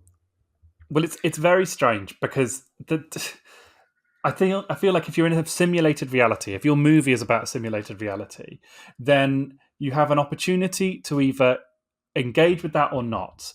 You can they apply all of these rules to it, right? They apply all these rules and characters and programs and routines and ideas around this world, but you could just as easily not do those things. You apply these rules to this world because it makes it make more sense on screen, but there is also a sense to these things, well, it's not real, so it doesn't matter. And I think it really falls down in this movie when they stop thinking about what it actually means and just think, oh, I don't know, it doesn't matter, let's just get to the end of the movie and to the bit I actually care about with these two characters. Yeah. I watched the hallway shootout sequence from the original movie today just to kind of get a sense of it, and it's weird watching it in isolation without watching the film around it, because they're just totally shooting those guys on that security desk and there's blood and everything. They're dead. And you talked about it right at the start there, Chris, back when dinosaurs ruled the earth, and it's you have to be careful with that stuff. You have to be really careful with it, because if you just decide that actually this is beyond the purview of what I actually care about with this story, then you're sort of playing with fire. And I had forgotten actually quite how disturbing those moments are. And they, it's right. Well, I mean, at the end of the day, if you think about the vocabulary of power, God, we're going to be here all night. I'm really sorry. Vocabulary of power. I keep going. Keep going all day. Oh God. I have a 7-week-old child in my house, and I'm still up at 11:30.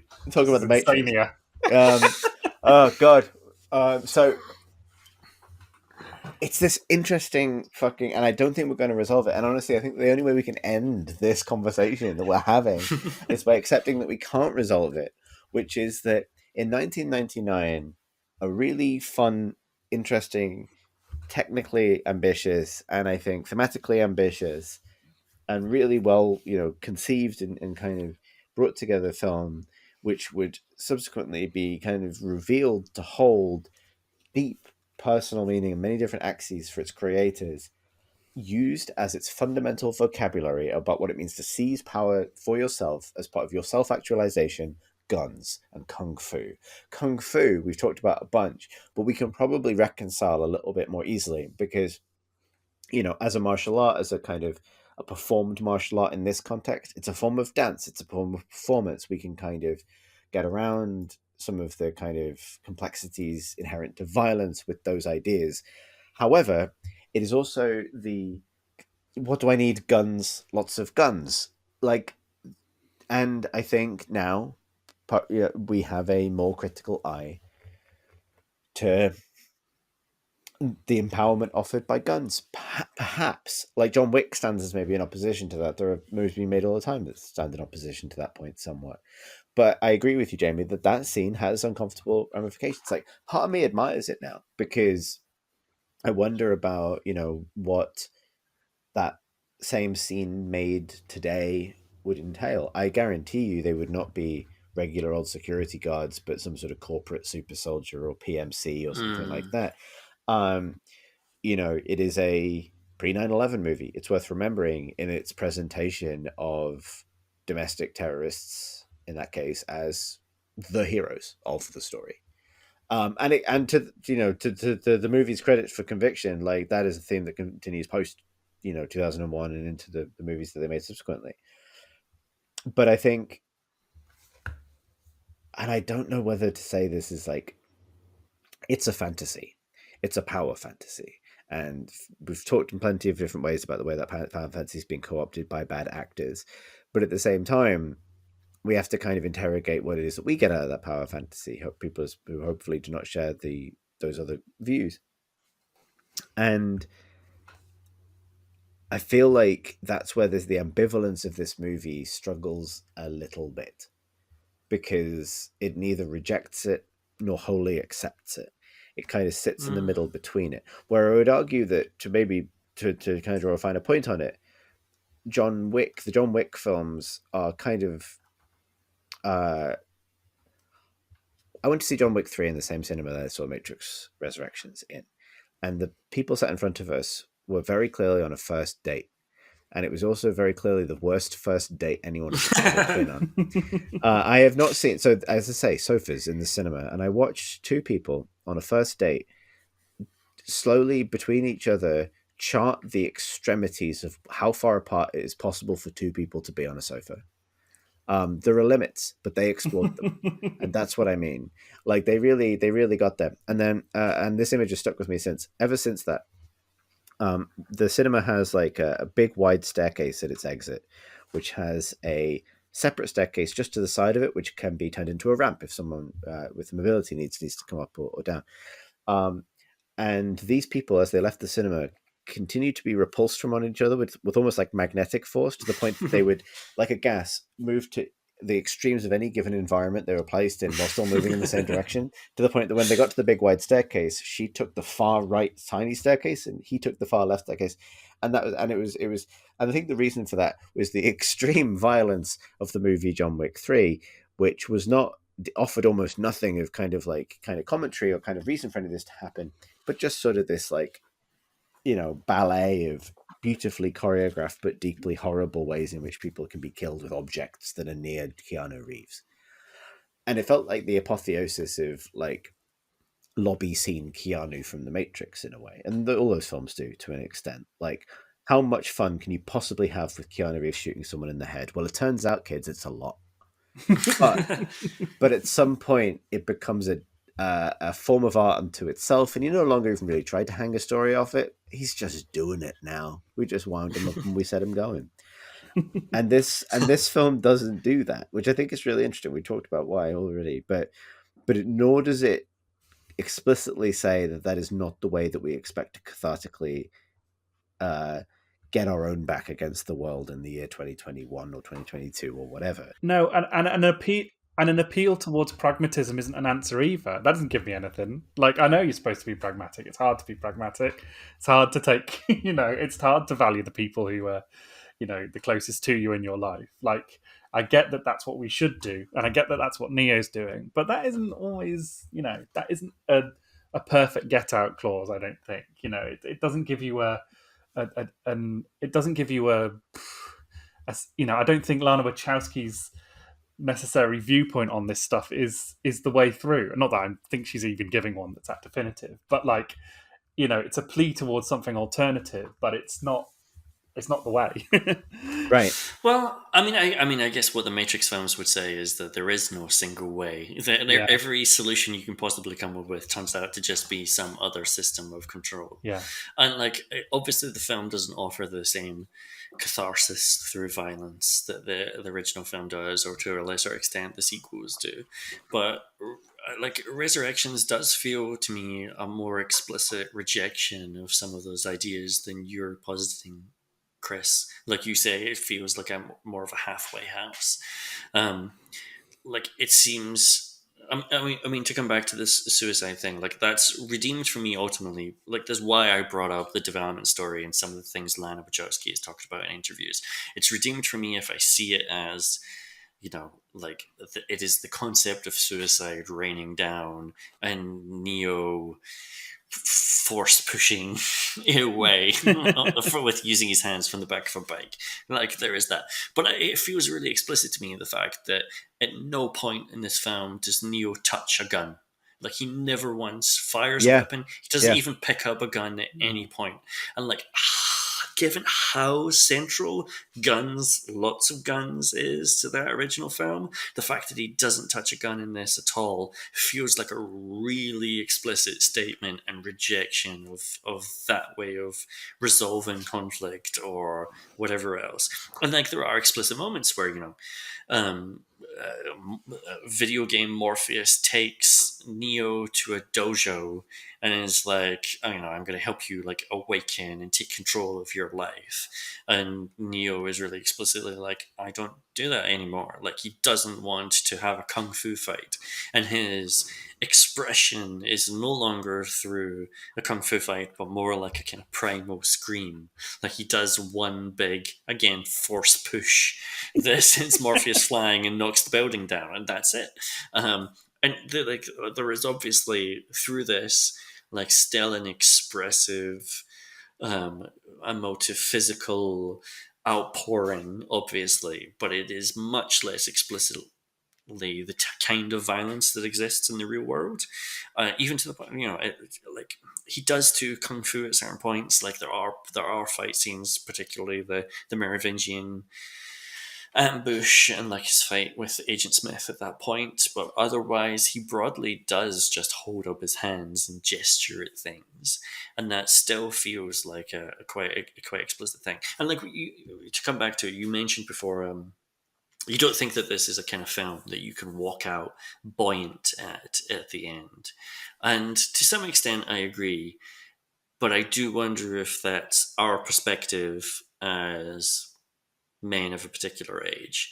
I do feel like, I to come back to the fan fiction again, I feel like there is, like, if you were a 14-year-old girl who was who was a fan of the Matrix, the original film, you might come out of this one feeling buoyant. If you were a Neo Trinity shipper, you might come out of this one buoyant. Like, I just feels to me like the catharsis of it has been recentered in a way that, yeah, I agree, it doesn't quite land for me. Like, it doesn't get me where I live exactly. It gets me in my brain more than my heart, but I feel like it's aiming for a different kind of audience. I do wonder if it works for that different kind of audience. So, listening to you say that, Graham, I think I've realized something, because I agree with you 100%. And I said at the start of this that I did come out of it buoyant. I came out of it really happy for them, right? That's the way I would put it, rather than happy for me.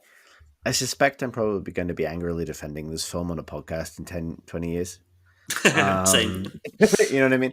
And I think I'm probably at some point on the journey there. Like, I do like, because as you were talking, I was like, yeah, you're absolutely right. It's a really interesting point. Neo doesn't touch a gun. On the other hand, the cathartic finale of the film revolves around Carrie-Anne Moss kicking a man's jaw off.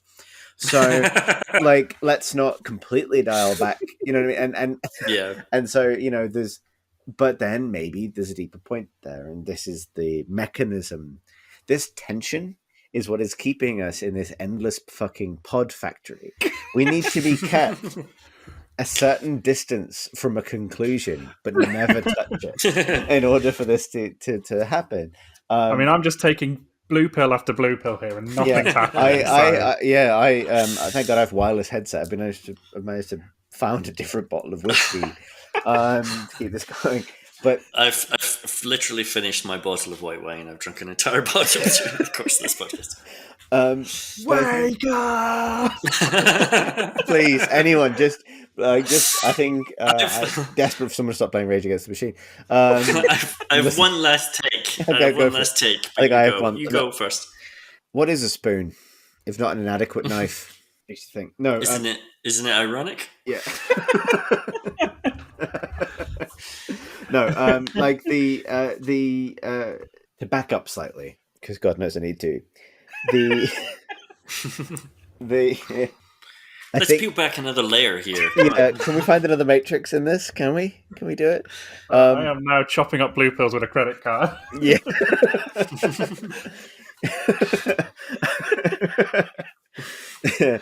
So to dial it all the way back to the beginning, because I'm desperate to fucking land this thing, but at this point we're flying some kind of like 5D plane that can only be judged to land across a couple of dimensions at a time, or will always be airborne in another.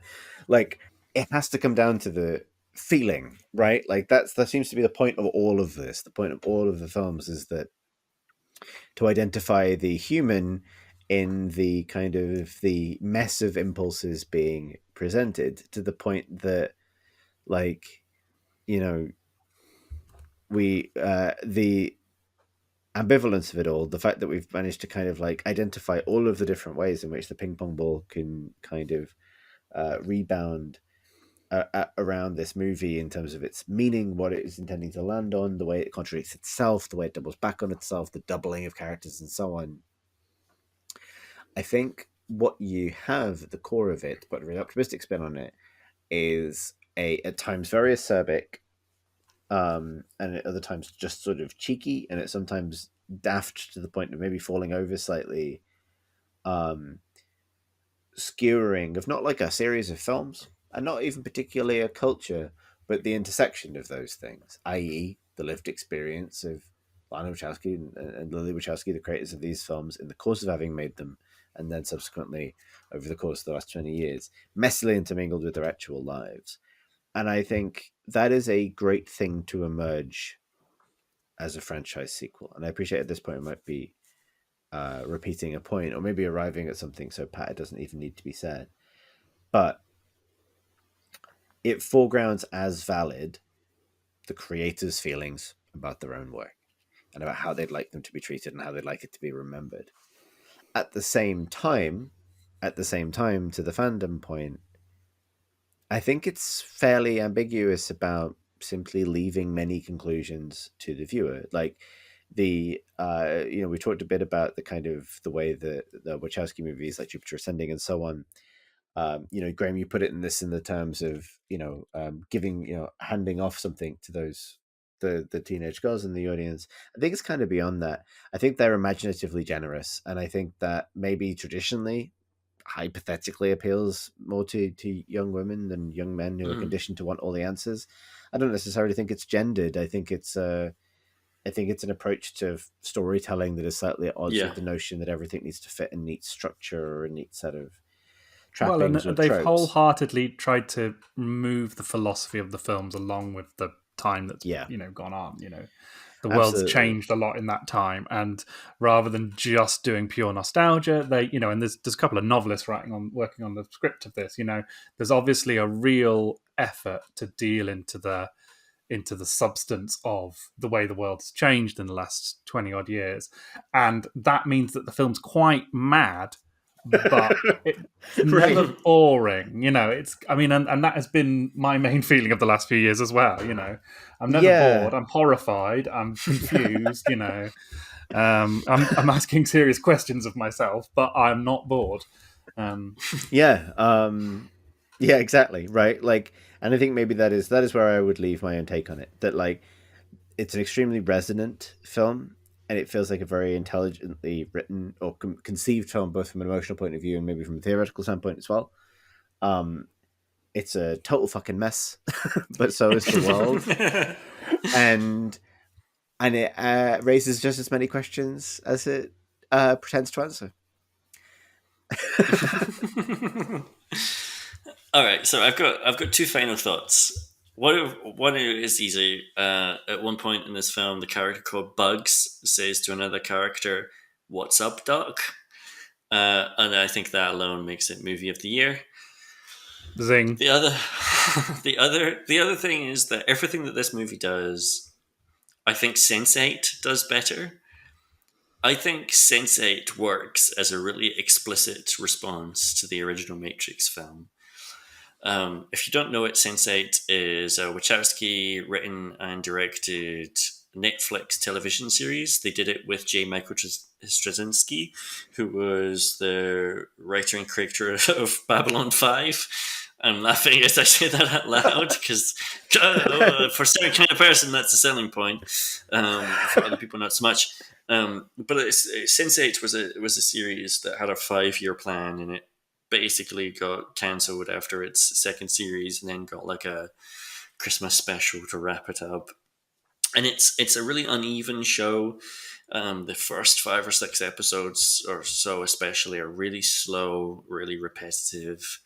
Before it gets going. But the concept of it is essentially that there are these 8 people who are spread across the world, and they are all interlinked. They are all able to share senses with one another, but also skills. And so it becomes this kind of story of like it's a bit like Lost. It's grounded in some of the same ideas as Lost, and certainly like mystery storytelling, like drip feeding revelations to you. But it's this story where of these 8 different characters with very very different lives, from very different backgrounds, but at certain points they can see one another, they can hear one another, they can talk to one another, they can feel what each other are feeling, and they can use the skills that they each other have. And so if they, if the South African bus driver gets himself into a bit of a jam, he can borrow the skills of the Korean martial artist, and he can do kung fu to fight in his way out of it. And it's in like the original Matrix film, as we've talked about, it's like the ascendancy of its characters, particularly its protagonist, is wrapped up in this idea that you can just like rationalize your way out of a situation. Like if you just subscribe to the right subreddit or watch the right YouTube videos, you can really just learn any skill you want in an instant in your bedroom and think your way out of your problems.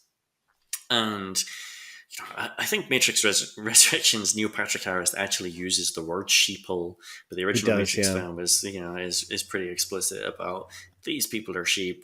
You're woke. That means you can kill them. Whereas Sense8, the skills that you gain are grounded in your connectedness with other people. And through this, it explores the idea that these 8 people who are psychically linked, they have they have their actual biological parents. They also have a mother who's like psychically gave birth to them. They are all connected. There are like pansexual orgies in this, where they're all like, just by the fact that they're interlinked psychically, they are having sexual experiences together, or one of them is having a sexual experience and all the others can feel it. Like it takes some of the ideas of the Matrix sequels, like those rave scenes, and really runs with them, and it grounds the empowerment of its characters in a fundamental connectedness with their fellow women and men. And in that way, it works as like a response and a criticism and a critique to the original Matrix film. And like I say, it's a really uneven TV show, but it has moments which I think are as fulfilling as, that give you that feeling of catharsis. And sometimes it's wrapped up in violence, and sometimes it's not. Sometimes it's them all just singing a Three Non-Blondes song together in different parts of the world. And like from a production point of view, it's remarkable because it really is filmed on location in 8 different locations around the world: Iceland and London and America and South Africa and somewhere in Asia. I think it's Korea, but it might not be. From that point of view, it is really remarkable. And it has these transcendent moments and these cathartic moments, and these moments are sometimes wrapped up in kung fu violence, which is really well choreographed and really impressively shot, but without the nihilism, without any of the elements that were misinterpreted from the Matrix. And the Matrix was misinterpreted instantly. We've talked about red pills, but Columbine was a year or 2 after the Matrix came out, and was blamed in part on the Matrix. It was instantly misinterpreted, and Sensei feels like a better version in some ways of the Matrix Resurrection sequel. It's freed from that need to be to fulfill the nostalgic urge of its audience, to deal with what is the Matrix as a film or as a property, or what the audience wants from it. It's freed from all of that in order to just focus on something a little bit more pure. And I think for that reason, it gets to that level of catharsis. Like I said, a really uneven show, but if you've watched Matrix Resurrections and enjoyed it, I recommend going and watching Sense8 on Netflix. What are your concluding thoughts, Jamie? It's interesting that they chose to make a Matrix movie in this year. It kind of makes sense, but it's also, I would have completely understood them not doing it, and them never returning to it, because it's not like necessarily the world is crying out for such a thing. I wasn't crying out for a Matrix movie. I was pleased to watch it, and I guess it's kind of, it's good. It keeps things interesting, is the thing, and I think that's kind of it. It's good that this came out, and Dune has come out recently as well, and there is still a market clearly for people to make kind of weird, spiky. I didn't even like Dune that much, but I'm very glad it's there. And it's. I guess that's kind of where I am, really. Well, we need to be is asleep, I suspect, at this point. Because holy shit. But I feel like there's probably no satisfactory conclusion to this we can necessarily draw. So what I would suggest instead is that we all simply fly up towards the camera, and then it will just end. Someone will need to yell, "Come on!" But other than that, we're good. Thank you so much for listening. If you've joined us through this exploration of the Matrix and what it meant to us and what this new film means, through its kind of many different angles of meaning. Obviously, if this is I always find it weird doing outros for lock-ins, but obviously this is a lock-in. This is an opportunity for us to dig deep into a specific subject. We're back next week with a regular episode of the Crate and Crowbar, and then the week after with another lock-in, and so on and so on. Thank you, as ever, to our Patreon supporters who permit this and enable it. You can find out more about that at patreon.com/Crate and Crowbar. This episode and others like it are available on our YouTube at youtube.com/Crate and Crowbar. We have a Discord channel where discussion can happen. If you want to keep this chat going, boy, that's the place to do it. Journey inside your own Matrix online at crateandcrowbar.com and look for the hyperlink that will take you to our Discord channel, a kind of Web 2 expression of many of the ideas already discussed on this episode. I think that's it in terms of outro preamble. I've been Chris Thurston. I've been Jamie Britton. And I've been Graham Smith. Come on! Thanks.